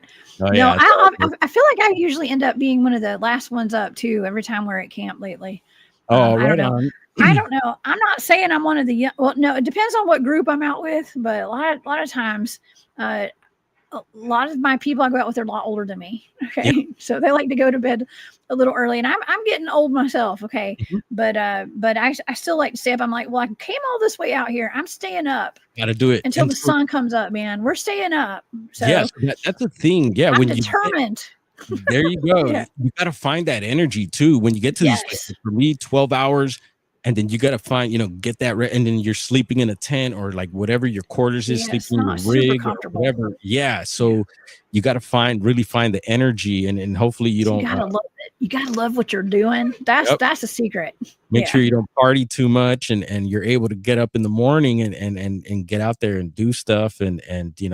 I also think, yeah, getting up at a good time and getting your day going, doing what you got to do, cook your food or whatever it is, charge your gear is another thing. I was really using some of these battery packs, little solar chargers and stuff like that. I still don't have a big setup. Luckily, some of these guys do too, so I was able to use some of their gear to charge up. And yeah, that's a thing too, to have your gear charged, ready to go, and just be ready. And yeah, so we're really focusing on that, and yeah, doing a lot of inner work too while we're out there. You're out there looking for Sasquatch and everything, but also you're doing some good inner work that needs to be done, and it's just the perfect place to do it. We always say those hills out there bring everything out of you, and sometimes things happen. And this trip, it wasn't all like peaches and stuff. Things happen, and I won't get into it, but things went down, and that's how it rolls, and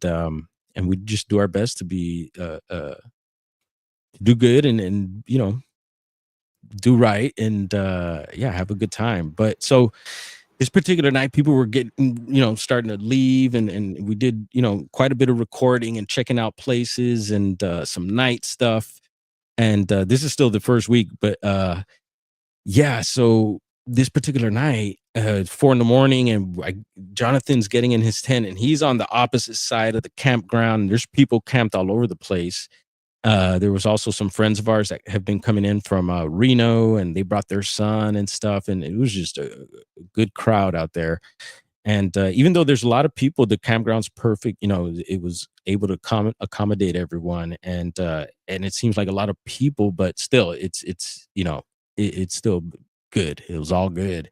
And like I said, if it gets too crowded, there's other sites, and people were in other sites doing their thing. And anyway, so I get in my tent, 4 a.m, and everyone's knocked out, and Jonathan's going to his tent, and so I see him with his flashlight way across whatever, and then I hear someone go to the outhouse. There's an outhouse there, and they get back in their tent, so I could hear everyone, and I stay up, but I usually stay up pretty late in my tent doing my thing. And well, that's the best time to listen in. That's what I like to do. Is like we lay in our tent. I mean, I will lay on my cot. And I will listen out, because that's when the Bigfoots, you can start hearing them whooping and whistling to each other, triangulating, and then you could hear them walk into your camp. Okay. Yeah. Well, and they wouldn't walk down there if you weren't in your tent. And you got to listen to when everybody starts snoring is when they start making all their noise out there. And so, yeah, it's fun. I'm just like you. That's what I do. And we also had, so next to me, like off to one side of me, was the homie Rowdy Kelly. And Rowdy Kelly, he's a local Bluff Creek project guy, and y'all check out Sasquatch Sunset. It's a great movie. I finally seen it. Rowdy worked on it. He's worked on other films and commercials up in Humboldt County and stuff like that, but awesome movie to watch. It's just I wouldn't recommend it for the kids fully. You gotta watch out. It gets pretty squatchy. But yeah, definitely check out that movie, y'all. And it takes place up there, right where we're talking about and all that. And yeah, I heard Elvis Presley's granddaughter might have played one of the Bigfoots in that, I think. So those Bigfoots, it looks like a very odd movie. I'm just gonna say it looks odd. I have not seen it. Check it out. I have not seen it. It's okay, good. So Yeah. I'll make it a point to watch it. Yeah, okay. So Rowdy Kelly, and Rowdy totally trust him. I trust everyone that was there. And so I get in my tent, and it's pretty dark, but I have a little light in my tent. And at one point, so I heard someone go to the outhouse, whatever, and they came back. And I could tell when people, you hear the unzipping of the tent, and you hear them, get in their tent, and it just, you could imagine, you could almost visualize what you're hearing. Yeah. Yes. And then we have the creek going by there. So again, there's that creek, which is awesome. The sound of flowing water. The white noise. This white noise. I like how you said it was water. What did you say? Water pareidolia? Or audio pareidolia. You said. Yeah. That's really cool. I like that. Yeah. Yeah. And so throughout the day, I like that. Yeah. So throughout the days, people are claiming they're hearing stuff, and I'm hearing it too. So sometimes you hear voices and stuff like that. And last year, from one particular area, I heard a big old yo. And I was like, whoa, what the hell? No one else heard it. But yeah, people have heard stuff from that particular area. Like Todd Samples was explaining. I'm like, dude, that's where I heard that yo from. And so you hear a lot of different things. And so you got to keep that in mind. So it's a mixture. It's hard to, determine sometimes. That's where I heard my own voice say time travel was passing by a creek, and there was one running water, and it was pretty loud right there. But I could hear it clearly, and so it was a voice yelling time travel really loud. But it was kind of drowned out over the water, and the other two people didn't hear it. Yeah. So yeah, it's weird, right? I think it's a message, and you heard it. So. And I heard it, and it was my voice. Yeah, it was weird. Yeah. So drinking water. Yeah. So yeah, there's weird stuff going on, and actually the night of I need to rewind a little bit. There's a particular night before this situation I'm about to explain at Louse Camp. There was a light, and it was a red light that appeared, and it was up across the creek in the trees, and it looked like maybe someone was backing up and then hit the brakes or something like that. And it actually looked like a reflector. Someone had like a red reflector, and light hit it. And so it just flickered for a bit, and it shined red. And I was like, what the hell? Like, all right, I didn't say anything, and I didn't notice any vehicles moving. And it happened again. And this lady friend that was with us, the people from Reno, she mentioned it. And I was like, oh my goodness, you seen that too? And then so we were tripping out. And a little bit later, from another side of camp along where the water's running in the creek, we noticed a bright light. And so Tate, no, I didn't say anything because I didn't want to be like, oh yeah, well, Dwarf's always into these strange lights and everything. He's pointing stuff out. He's the orb dude. Have Yeah, you so seen I his didn't say YouTube channel? I'm just kidding. so, yeah, I didn't say anything. And Tate's like, hey, that it looks brighter. Like he noticed this light, and it looked like a car was driving down the creek, which is like impossible. Yeah. And but later Tate feels like it was the moonlight, because I guess the moon was getting pretty bright then. But I don't think it was a moonlight. I think it was weird and something else. But anyway, again, I didn't get video of that. Should have been taking video, but we're all hanging around hanging around talking and just kind of caught up in the moment. But I did get footage of stuff. So anyway, I'm getting in my tent, and this particular night, and so I heard someone go to the outhouse, whatever. They get back in, and I'm just chilling for a while, doing my thing. I don't hear anyone else. I could tell everyone in camp is gone to bed and stuff. And then so it behind me, I think I have the light on. So I had turned off the light. I think it might have been, or something like that. And I had this light that's kind of a sensor light. So every once in a while it'll shut off. So maybe that's what happened. But I started noticing this light from behind my tent. And I'm in an area where, like, the creek, you got to go down like a steep embankment to get to the creek. So there's a little trail there to the creek, which is kind of creepy, because if there's anything creeping by the creek, it could come up that trail there, which is perfect too, right? But behind me is nothing but trees and bushes and stuff. And I'm sitting in my tent, and it's completely dark. You can hear the water there. I'm glad you're able to pull this up.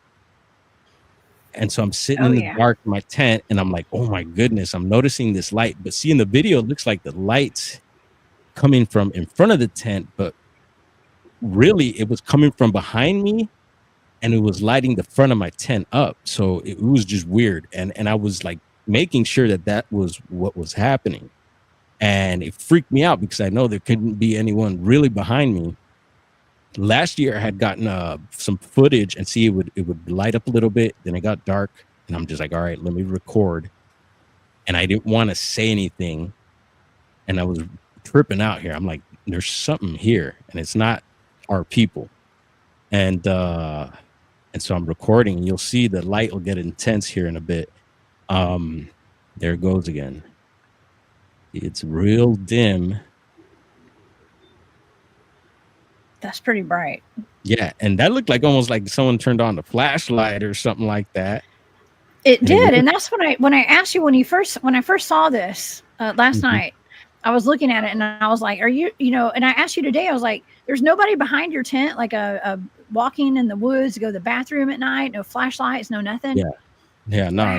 You're not gonna go behind the bathroom behind my tent. First of all, I'm like, bro, go somewhere else. At least you hope they're not. I don't know. People do weird stuff at night. I'm just saying. People do weird stuff.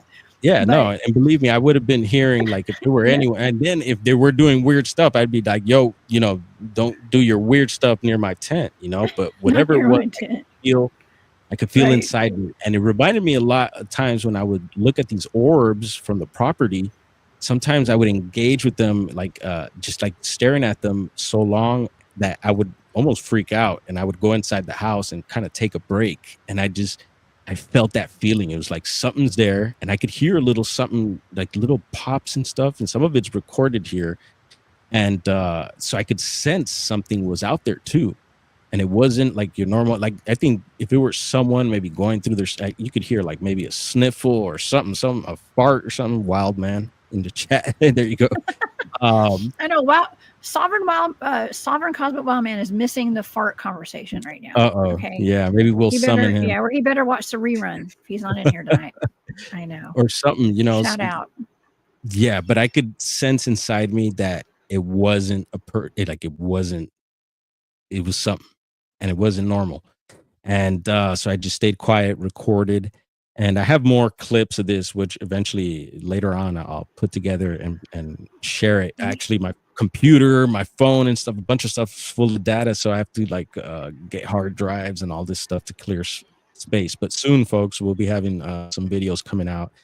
And we'll try to mix it up, do something different. And anyway, so that started That's happening. really good video though. And you know what? That's okay because when we're out in the field, the one constant that we have out there are orbs and strange lights. Okay, orbs and strange lights. And we had Keith McLean was on the show. Shout out to Keith. He is watching live at home from his couch right now because he called me right before the show. What's up, Keith?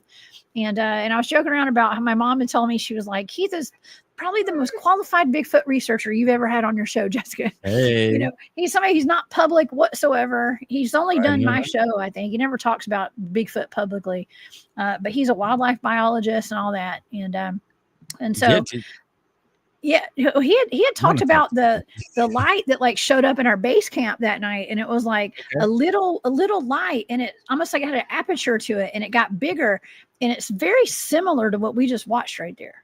Trip out. Well, yeah. So last year I had to set up my game cam near the swimming hole, and I didn't have it on during swimming hours, folks. So I don't got people captured on my camera taking a dip. Wasn't the voyeuristic type, y'all. He's trying to get evidence, okay? Yeah, I've heard of some other weird clips that maybe you don't want to hear That's about. funny. But anyway. Oh my God, that's something you got to watch out for too. Like when we're out there doing Bigfooting, sometimes there's no porta potties out there, y'all. You have to go water a tree sometimes, right? And there have been times where I'll get upset if I see somebody's put a game cam out there, and I'm like, look, we got to go pee. And so thank goodness we're so far out there. Anybody that's on our team will tell us where there's a game cam, but there are hunters and stuff, y'all. And it's people that we don't know will have game cams out there. You have to be careful. And they will pick you up in the dark. Okay. So you never know what is watching you out there. Yeah. Several of the guys brought a luggable loo, which is pretty cool. I think it's like a 5-gallon bucket with a toilet seat. And I've got 5 of those downstairs in my garage right now. I think I've got 5 camping toilets. Thank you to Bob Grumpy Wilson. Hey, I was left all his camping toilets. Thank you, Bob. I love some Bob, man. What's up, Robbie? Yeah. I see you, brother. I see everybody in the chat. Right on, Hillbilly Herb. Cheers, bro. And so that was pretty intense. So that went on for like, I want to say a good 40 minutes. Okay. And then my phone was full of data, and I could only get several clips, but I got some clips. I think it was like a 2-minute and a 3-minute and 1 minute. So I'll be putting all that together. And I think there was something there. And of course, in the morning, we asked most people.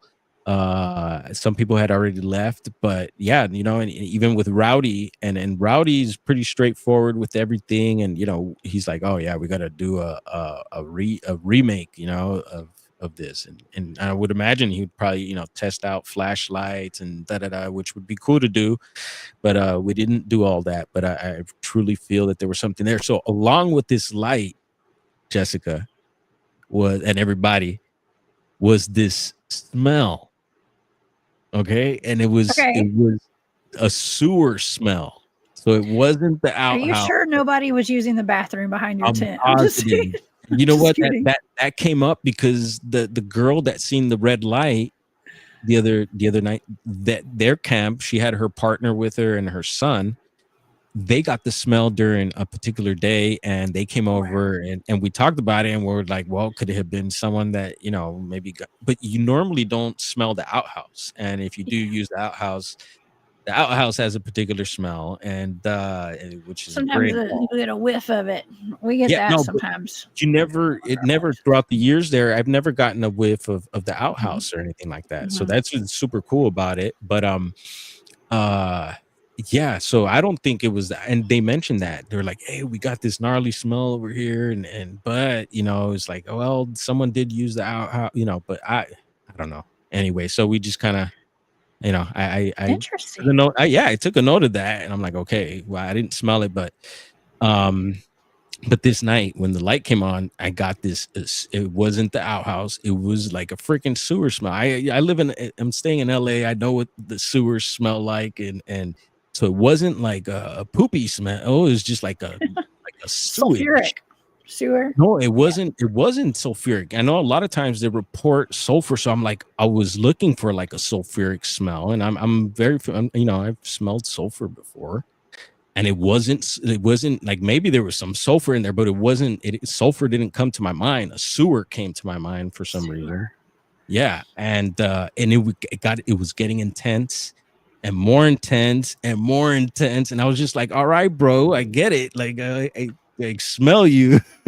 But whatever it was, I don't know. I'm not saying it was Bigfoot or anything. And I've had like maybe one other time recently, I got a weird smell in the redwoods, and I mentioned it in the video. But other than that, there hasn't been too many times where I could remember getting the smell that people talk about. But that was pretty interesting, I thought. And I was like, this light stuff's going on, and I'm hearing little pops, and then I could sense, like, I'm not going to say it was bipedal footsteps, but I could sense something outside of my tent, and it sounded like something moving around, so almost like steps of something. And you know what, we were up there to try to get this footage and this and that, but something told me, don't go out of your tent, bro. And it's happened to me before. And I'll go back to a dream that I had up in a particular area, Layered Meadow. This happened a few years back, and I talked about it. A bunch of dudes were up there. Kip Morrell, which has recently been getting featured over on Flash of Beauty's channel, which is an awesome Bigfoot channel. Check it out. Yeah. Yeah, you see my brother. Yeah, Toby Johnson. And so even Toby, yes, I was checking out some of their latest posts. He interviewed some dude that were up at the Sasquatch Summerfest festival that Digger Dog got to go to, I hear. Hopefully you had a good time out there, Digger Dog. He was talking to this guy, a local Oregonian dude who spent a lot of time, and at a young age he started, having these experiences. And they talk about this orb, weird little orb that he describes almost like you were describing right now. And so when I had set up my game cam down where the swimming hole was, I captured last year this thing that was floating around, almost looked like a leaf on a spider web or something. It was moving all weird, and it was bright, and it wasn't a leaf. And we could go through that. I have footage of that one of these days. I could. I think I already had posted it, and so it was weird. I thought that was strange that had popped up down there. I was like, "Ooh, this looks like an orb here," and I got a lot of footage of that. We'll do another follow up on that whole thing, maybe in a close examination of this weird little object there. But yeah, so I got the smell and all this stuff happening there. That was pretty trippy. And a few nights later, maybe I want to say maybe 2 or 3, possibly nights later. Again at nighttime, I started getting this foul smell. Now this time it wasn't a sewer smell, but it was a bad musky smell, and it was intense, and it kept getting more intense. And there was no, I didn't see any strange lights or anything weird that happened on this particular night that I could remember. But that smell got really, really hardcore, and I was like, "Ooh, this is really bad." And I'm like, "Wow, is one of them out here? This is happening again." And it wasn't a poopy smell, but it was almost like a smell of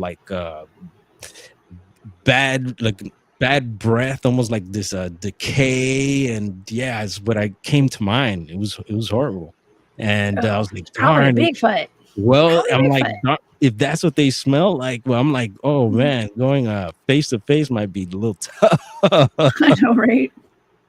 Good thing they swing by while we're sleeping, so we don't have to smell them too often, I guess, right? Yeah. That's pretty cool, though. That was pretty trippy. Well, I wanted to note that when Keith was describing that light that showed up in our base camp that he saw, because he's always in his hammock, right, with like a tarp over it usually, and when he saw that and it kind of like opened up, he said it got to be about the size of a basketball, I think, and we were kind of attributing, because then he heard some bipedal footsteps, and we're kind of attributing that maybe to a portal opening. Okay, very possible. So that could have been kind of what you were picking up on that video from the inside of your tent. Yeah, I'm open. Yeah, I'm open to, who knows. And it's interesting to hear some of the from locally there, some of the guys get into their orb and strange light stuff, although they don't put too much stock into it, but it's a thing, and it does happen. And yeah, so kind of weird. And then so that orb footage from the game cam that you were showing earlier, I believe the date is the following. So the tent footage, it says the 12th, and then the game cam footage says the 13th. So I just need to confirm that the game cam is on the correct date and everything. Mm-hmm. So yeah, I thought this was pretty interesting. So this might, if the date is correct, then this happened the day after when those lights happened, so I thought it was something interesting there. I was like, all right. So I'm continuing to go through my footage, and there was a lot of stuff that I missed. I was able to use my audio recorder, but I thought I was recording on certain nights and certain stuff, and I only came back with a certain amount of recording, which is all good. There was a lot of footage that I thought I was taking, but SD cards were full, so I didn't really get all that. But I'm happy with what I got, and we'll, work with it. But it was a great time, and just like, yeah, being able to spend, that's the thing, for us to be able to spend as much time as possible in these areas. A lot of people talk about, like, yeah, we need someone to stay out there for like 6 months, wherever it may be. And it would be awesome. But 2 weeks was a little more than 2 weeks was a good run, and hopefully we could keep pushing it for longer amounts of time and stuff. And yeah, I believe there's high strangeness still going on up there, although, like I said, it's very subtle. It wasn't like, oh, everyone loud lights and there people freaking out. No. And what was interesting also, so I mentioned this lady Terry having some activity, possibly, who knows. She's alone a lot of the time, which is hardcore. She mentions that she's part Native American and has been getting in touch with that side of herself, so maybe she does have something going on there. And there's been some audio from that particular area that a friend has captured, and which is really compelling. It's, I don't know, it leads me to believe that there's stuff happening. And so let's see, Salish Sasquatch. So there are a couple, the Browns, and I think it was the day before they left. I think the wife had some sort of sighting of some sort of dark figure running through a louse camp, and she explains it in the documentary. And so yeah, who knows? I wasn't there, I didn't see it, but I heard about it, and she shared that, and it makes you wonder. And so a lot of people still do have stuff going on there in these areas, and even some of the guys that have been going for a long time have had stuff happen, but it's not like every time that you go up there. It's not always that things happen, and sometimes things happen but subtly, and you really got to look and process your trip or your experiences to point out little things, like we talked about the paralysis and everything. So there was this time going back into these dreams, and I think that's a thing, dreams and what feel like dreams, and Bigfoot and maybe these other things, ETs and stuff. So we're at Laos, this is a couple of years back, we're at Laird Meadow, and we did a night investigation, which I always love doing that. And then we're ending our investigation. Everyone, most people are sleeping. I ended up sleeping in my truck. I left my stuff at Louse Camp. So I was just like, all right, I'll just lay in the front of my truck here and call it good. And lock the doors.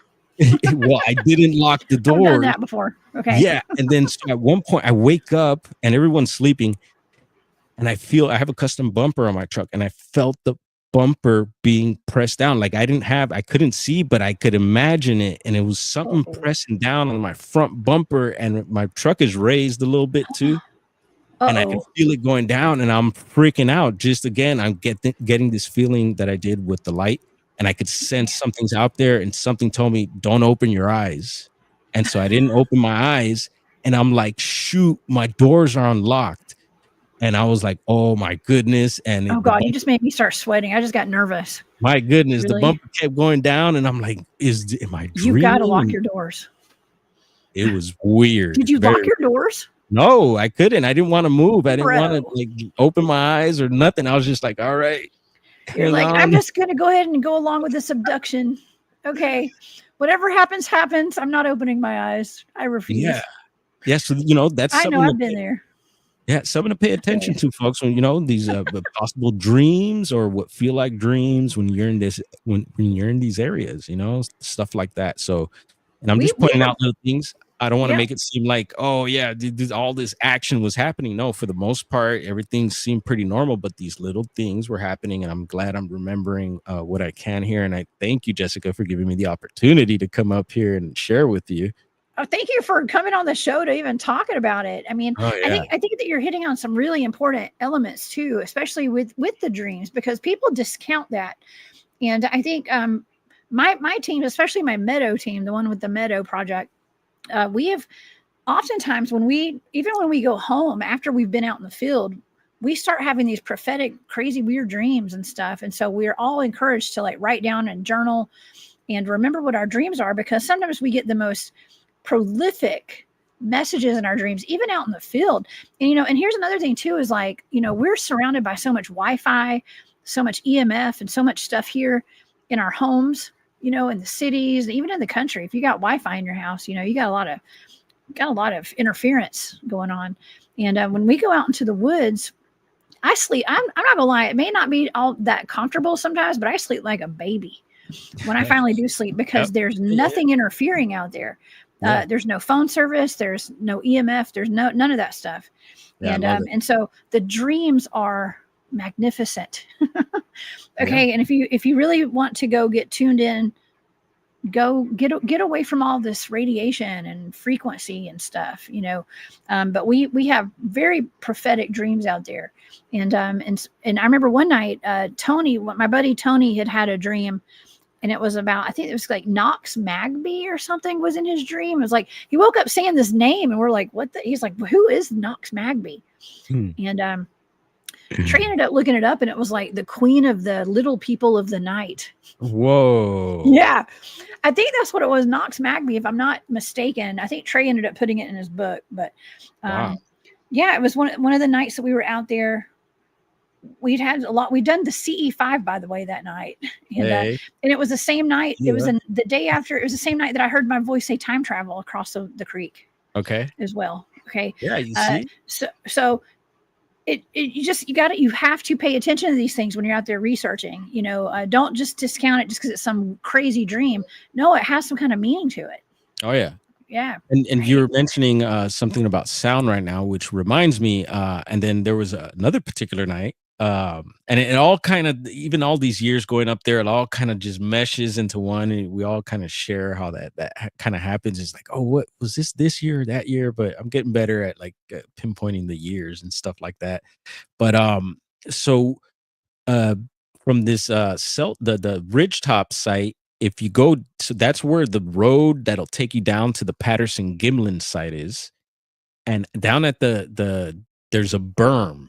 Once you get down the road a bit, there's a berm there, because back in the day, you used to be able to drive all the way down to the creek, and that was before my time. But there was a huge slide there that happened, a rock slide, which actually someone was at one point trying to get through and got like in a really bad position due to that slide. And they bermed off that area, so you can't drive there anymore. So we call that spot the berm there. There's a little fire pit, and Tate Hieronymus and I did an overnight there just to check things out, and so we head there, had set up our camp, and he eventually did a couple calls and some knocks. Nothing, didn't get any feedback. But what we did notice that night is a humming sound, this weird vibrating humming sound. Okay. And I'm familiar with this sound before. They actually call it in our area, they call it the Humboldt hum. And it's been reported before in different parts of the county. And we started hearing that. And I was like, whoa. And Tate's picking it up. So I'm like, good, Tate, who's pretty skeptical at times. You're hearing that, and even in the morning, and not much. So that night, I got very little sleep for some reason. I was pretty restless, and which is all good. But right before sunrise, I was just chill. And that time, I slept in my truck. I wasn't in my tent, and so I was able to see outside my truck window, and I had this feeling that something was out there.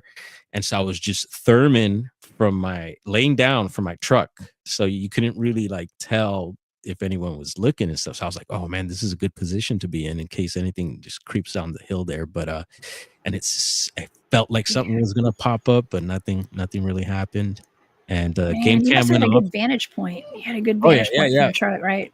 It was a good spot, and anyway, so nothing much happened there, but we got that weird Humboldt hum, and it was going on in the morning also.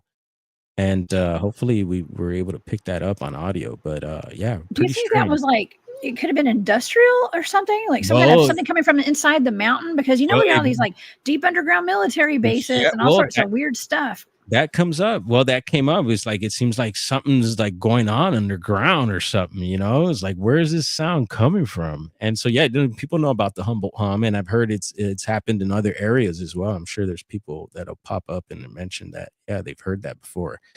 But yeah, what's happening there?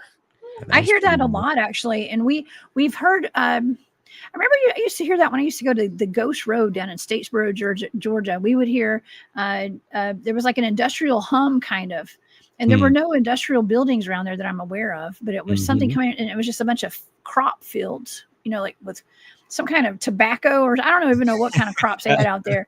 It was in the middle of nowhere down in South Georgia, and yeah, ghost. They had a real ghost on that road. We used to go watch him walk back and forth across the road at night.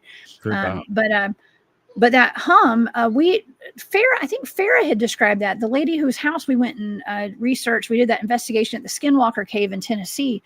They were having like a hum and like all this industrial kind of stuff was kind of like going on under their house. Weird. Like there was some kind of maybe a train, maybe it was one of those bullet trains running under their house. I mean, I Yeah, don't you know. never know these days. It's a trip. My brother just showed me earlier today was this video of like this underwater civilization. You probably seen it. It's on Instagram. If not, I'll send it to you.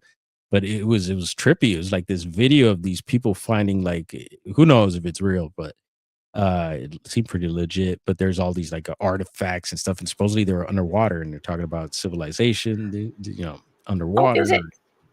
Which video was that? Where? What location was that? Do you know? I forget who posted it. I'm not Yeah. big on the Instagram, but I'll get it to you. But it's like, yeah, they're just showing these different what look like artifacts and stuff, and they're supposedly underwater, Yeah. and it looked interesting. And for my brother to show me it, it got his attention, so it'll get mine. So yeah, I'll Oh send that over yeah. to you. Oh yeah, if you And find it, send it to me. I'm always into that kind of stuff. I mean, even with like the tsunami, the earthquake that happened in Russia, and it had like the tsunami and stuff. Like I can't remember where, somewhere over on the West Coast. It seems like they had some kind of I want to say petroglyphs under the water or something, or mm, something similar to that that had never been seen before. They said yeah, when the water had receded, a lot of ancient stuff was being exposed. yeah, well, you and I know, Jessica, that you just say old world. There's a lot of stuff going on underground, underwater, in the skies. It's all Yeah, over. It's a trip, and I love getting everything's into hidden it. from us. Yeah. Yeah, and so yeah, so moving a little bit forward, a lot of people started to leave. We did, quite a bit of everyone was doing their recordings and stuff like that, doing their thing, and sharing, stories and things that were possibly happening, and then, like I said, just bumping around different areas. So I ended up Todd Samples from Bigfoot Wilderness Research. Please check out the channel, man. He deserves a lot more action over on his channel. And I know it's been a little tough for him, and I know for some of us getting into the YouTube, we're not all schooled. Like I'm not. I'm learning still how to like make videos, how to post, Oh, how to we're all work still all learning. this. Yeah. Yeah, and It doesn't then happen overnight. yeah, so we could all use a little help, and I'm willing to help however I can. And but no, he deserves a lot more action over on his channel, and he's made a lot of amazing finds from that area. Like I mentioned, the trackway and stuff, and which people still question, and so he gets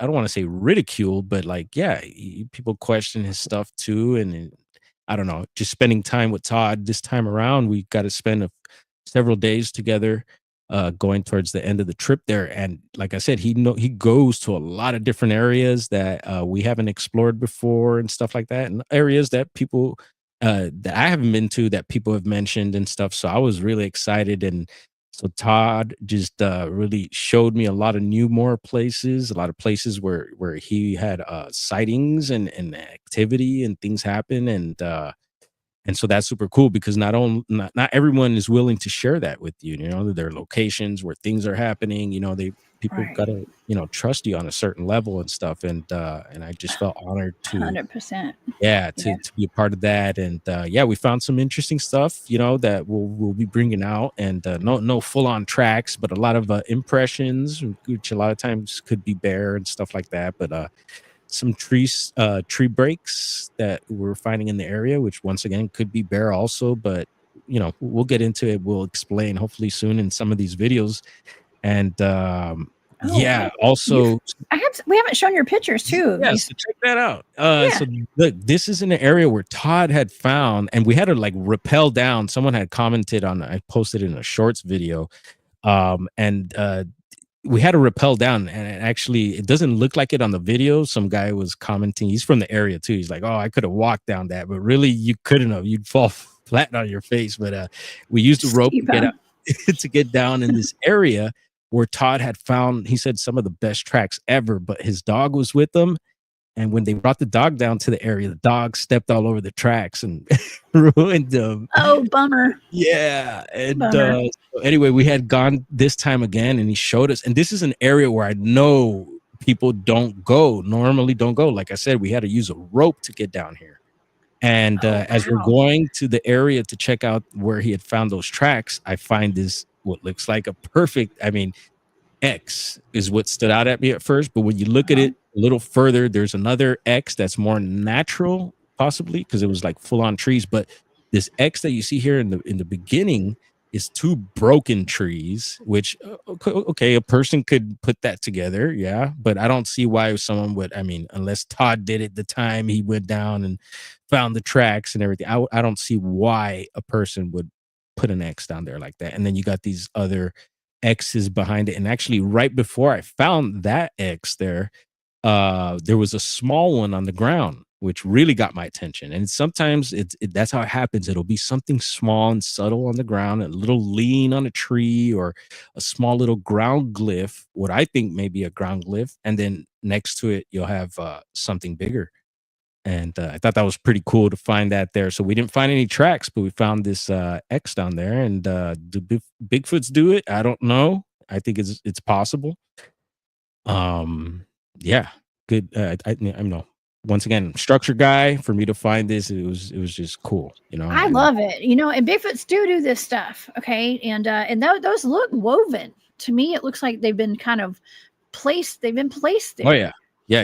It could 100% could be natural, but that's just a lot of interwoven sticks. Yeah, well, the stuff behind it could be natural, but the two broken trees there, it wasn't. You could tell they were placed there. And, there were, of course, the picture doesn't, it was pretty big size, good size. I can see that broken stick up there in the front, and it's upside, that's, it looks like this was made. Okay. This is intentional. Yeah. Some sort of intentional structure there. Yeah, and it was cool, right along the creek, the water's running by there. And yeah, I thought it was a good fight. And, a lot of times I'll put it out, there, like, give me something, anything, whatever, a pile of poop even, I'll take give me some poop. Go, where the Where's poop the emojis, y'all? Poop? Yeah. But yeah, give me something, and that's what we find, so it's like, wow, cool. Well, maybe it's nothing, but some people it's probably nothing to them, but for me it was significant, and just how it all played out, and it's just awesome. And so I'm thankful for that. And yeah, there's some other structures that we'll be showing from the area that we found, possibly. So this is in the redwoods too. Yeah, this one was in the redwoods along our way here up to Bluff Creek. This was a spot where I found the structure the previous year, and this time when I came around to it, it had changed to a completely different style. And this again is a broken tree there. You can see the end of it, and it's propped up against some tree there, and then you got a little like half a teepee. And on the other side of it is a creek. I think it's a Bull Creek, which will take you into the Rockefeller Forest. And anyway, it's facing away. Like, this is a area, it's just like a little rest area right around there. And so people, like someone in the comments left me, was like, oh, well, that's just people, pranking and hoaxing and stuff. And anyway, on the other side of it, you could see it was just like they cleared out where they had sat. It looked like someone had sat there, and there's a bunch of small broken sticks and stuff. It just looked like who knows, maybe Bigfoot was chilling there, facing away where the people are, facing away from the people, or maybe he's spying on the people from there. It's a good vantage point. You know what? Actually, okay, so last week I know Keith came on the show and Keith was like, "Oh, all structures like this are man-made," right? It's Yeah. like, that's his opinion. I think it just all depends. Bigfoots can make them as well. Okay. Yeah. But I think it all depends. It depends on how big it is. And I mean, that would be, listen, if I were in an apocalyptic situation, that would be a perfect lean-to right there, a debris hut with a vantage point to see when the enemy is approaching. Okay. And I think that is, but I think a Bigfoot would use it for the same thing.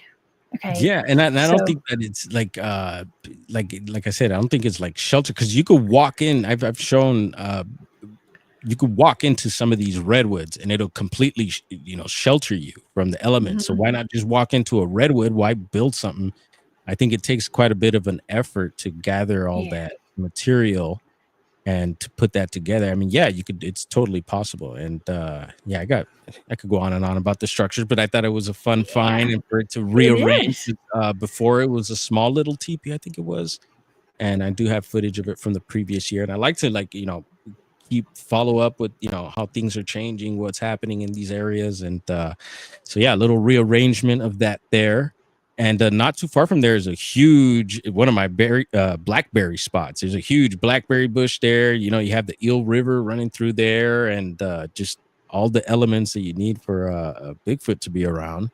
And right before I forget, I know we're coming to the end here, but I wanted to mention the berries. Whole lot of berries popping off, and I love berry picking. And last year we found some mushrooms up in the Louse Camp area around there somewhere.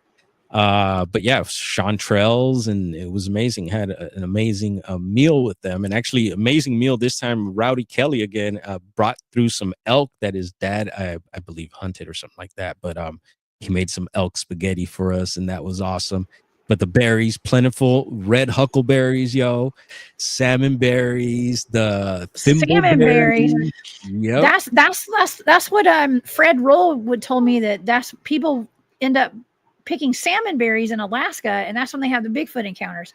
I'd forgotten about salmon berries. Yeah, we put salmon berries. Yeah, not bad. The thimbleberries are amazing too, and that was kind of getting mixed up with my berries, and some people were correcting me and stuff. I get a little confused sometimes, but let's see, what was the other one? So the red huckleberries, wild strawberries, little tiny tasty things, and there's just so much yummy stuff to eat up there. It's amazing. And the blackberries were a little more riper at the bottom of the hill, I noticed, as to where the top, I guess maybe the timing for that, maybe they get a little riper later up further up on the hill there. But man, it was berries all over the place. My hands were all stained. And yeah, we did a little test. They say you go a lot of people go missing picking berries sometimes, and so we give it a test. We did it around 4 p.m. where supposedly a lot of people go missing around that time. So we were out there. I was out there solo picking red huckleberries, and watching my back.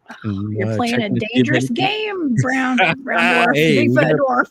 BD is playing a dangerous game. Be careful with that. You knew what you were doing. Yeah, but that is dangerous. Yeah, that's real dangerous. Did you tie a rope around your waist? In case you went into a portal? Nope. Somebody can pull you out. No. But I'd notify people where I'm going to be, and take all the proper precautions. And yeah, do not do what he did, y'all. Okay. Leave it to the professionals. Okay, and I would consider you a professional when it comes to this. You have done your research on it. That's for sure. Thank you. I try. You have. And so I got a little feedback. We went out picking berries. Yeah. We didn't go. We didn't. I don't know if we went missing fully, but and then so eventually, sadly, we had to leave eventually, and then, so Todd Samples ended up staying because his wife ended up coming up, and I believe he told me when I got back, he was like, hey, I think he said he had his nephew or some family member with him, and they were at the water hole, and that they were hearing some a monkey chatter. Yeah, so they got some monkey chatter going on after we left, and so I was like, "All right, cool, man." So you got a little bit of action. It wasn't too bad because we're all kind of, a little bummed out. We want to hear some roaring and maybe some bluff charges, and you want the full on action, but it was pretty subtle, but there was some stuff happening. So again, thank you, Jessica, for letting me share. And Man, hopefully this that has was been so exciting for people. exciting. Listen, this has been so exciting because I first of all, I commend you for going out there for 2 whole weeks to do some research. That is not common these days, especially, a lot of us, it's hard to find the time to do it, first of all, but the dedication, and I would love to be able to do that, to be able to go and immerse yourself within the environment. This is where the Patterson-Gimlin film was made, y'all. Okay. And this is Bigfoot history right here. And Yeah. and so I think it's amazing for you to get such great evidence too. I mean, just even being in your tent and having the wherewithal to grab your video camera, to get your phone or whatever you recorded that with, to have that. I mean, that is amazing.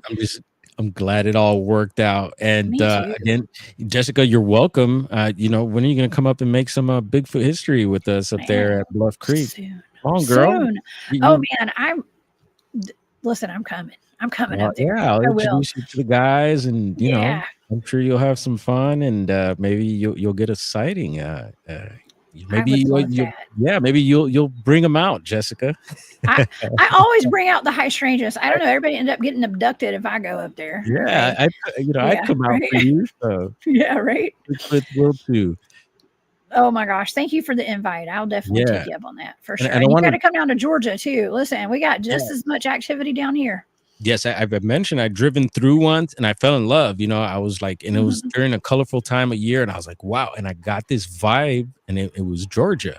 And I was like, yeah, in Tennessee, I got that vibe too. And too bad I wasn't full on into Bigfooting at the time, but I got this feeling there. I also got the feeling in Oklahoma too. I'm like, oh, the area we stopped in, I was like, oh, this is a vibe here. There's something going on. And Yes, it could be that these beings are around. So and wanted to thank everyone also for that we connected with up there, and thank my family as well, and my subscribers, the members. Y'all, you made this possible as well, and everyone involved is supporting, and we appreciate it. I want to say thank you from my heart. And well, thank you for sharing your encounters with us tonight, and for just sharing everything that you experienced out there, and that means a lot to us. And I can't wait to see some of these documentaries your friends are making about the whole trip, and it's awesome. It's very Come on awesome. through. We'll make one, Jessica. Let's make it happen. Yeah, I'm just glad you made it out of there in one piece. Oh yeah. I am. And the whole thing about your truck, like waking up with your truck, like something sitting down, was that, you said that was out there, or was that in a different location? That was up there. That was in out Willow there. Creek area. Yeah, Laird Meadow. Oh my And God. Laird Meadow's got history. Some of the guys were Yeah. finding tracks there back in the day and stuff. And it's got its history there. And it's super trippy, and again, pay attention to that stuff. Yeah, so you didn't have to track through the river to get to that spot this time, right? Wherever you guys were going? No. That's like it's like Mission Impossible. So no, we got to rethink that whole mission and start from above that area, because that area is all washed out from the '64 flood. So, and that's why they say there's no more actually salmon runs that go up Bluff Creek. So keep that in mind. I think if the salmon were around, maybe there would be more activity, but we've heard of possible activity in these other creek areas that do have the salmon running. So I think the fish is a big thing too, along with the berries, mushrooms, and other edibles. If I was a Bigfoot living up there, I would definitely live near where there's salmon. I love salmon. Okay. Yeah, all the mushrooms and all that stuff. Yeah. Oh yeah, that's the good eating there. I'm all about salmon. Yeah, I guess that's why we have so many Bigfoots up in the mountains of North Georgia. We have trout. Okay. Oh, yeah, there you Lots of go. trout. Yeah, you go trout fishing. Yeah, Shoot, my dad has a place up there, and they keep the river stocked with trout. They cheat. awesome. They cheat. I Yeah, know no, they well, do. yeah, no, It's they okay. definitely gotta stock some of these places, and I Yeah, get, the fisher, we need to help out too because we've been messing stuff up, and exactly. yeah, so we got to play our part, and that's what I love about this too, learning about all that. And then recently, the Klamath River has made some changes.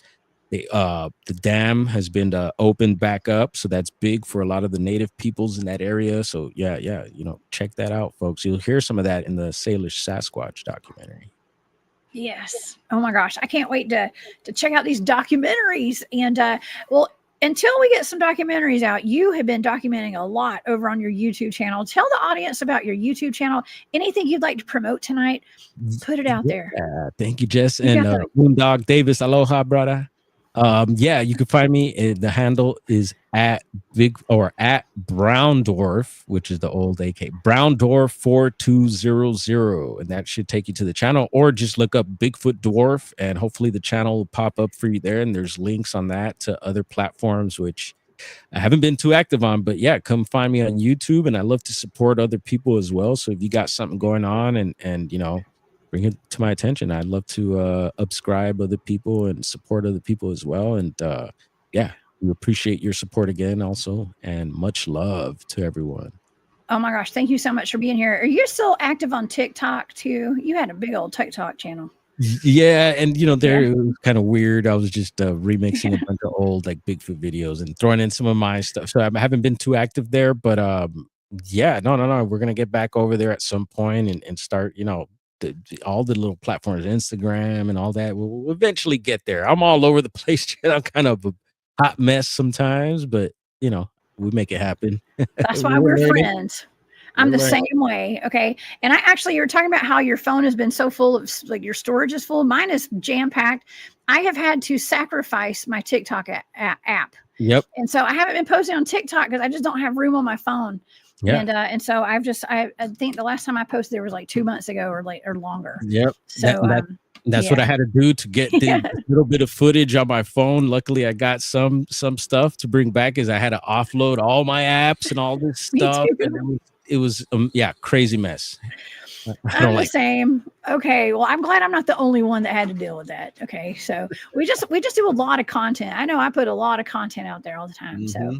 I feel you. But yeah, thank you again so much, Bigfoot Dwarf, for being here. You're the best. I hope you'll come back and hang out with me again. You and I Anytime, we have some good conversations. We do some really fun shows together. So all the uh, time. yeah, we're gonna have Yeah. to get out in the woods together. Imagine Hey, that, man. let's manifest it.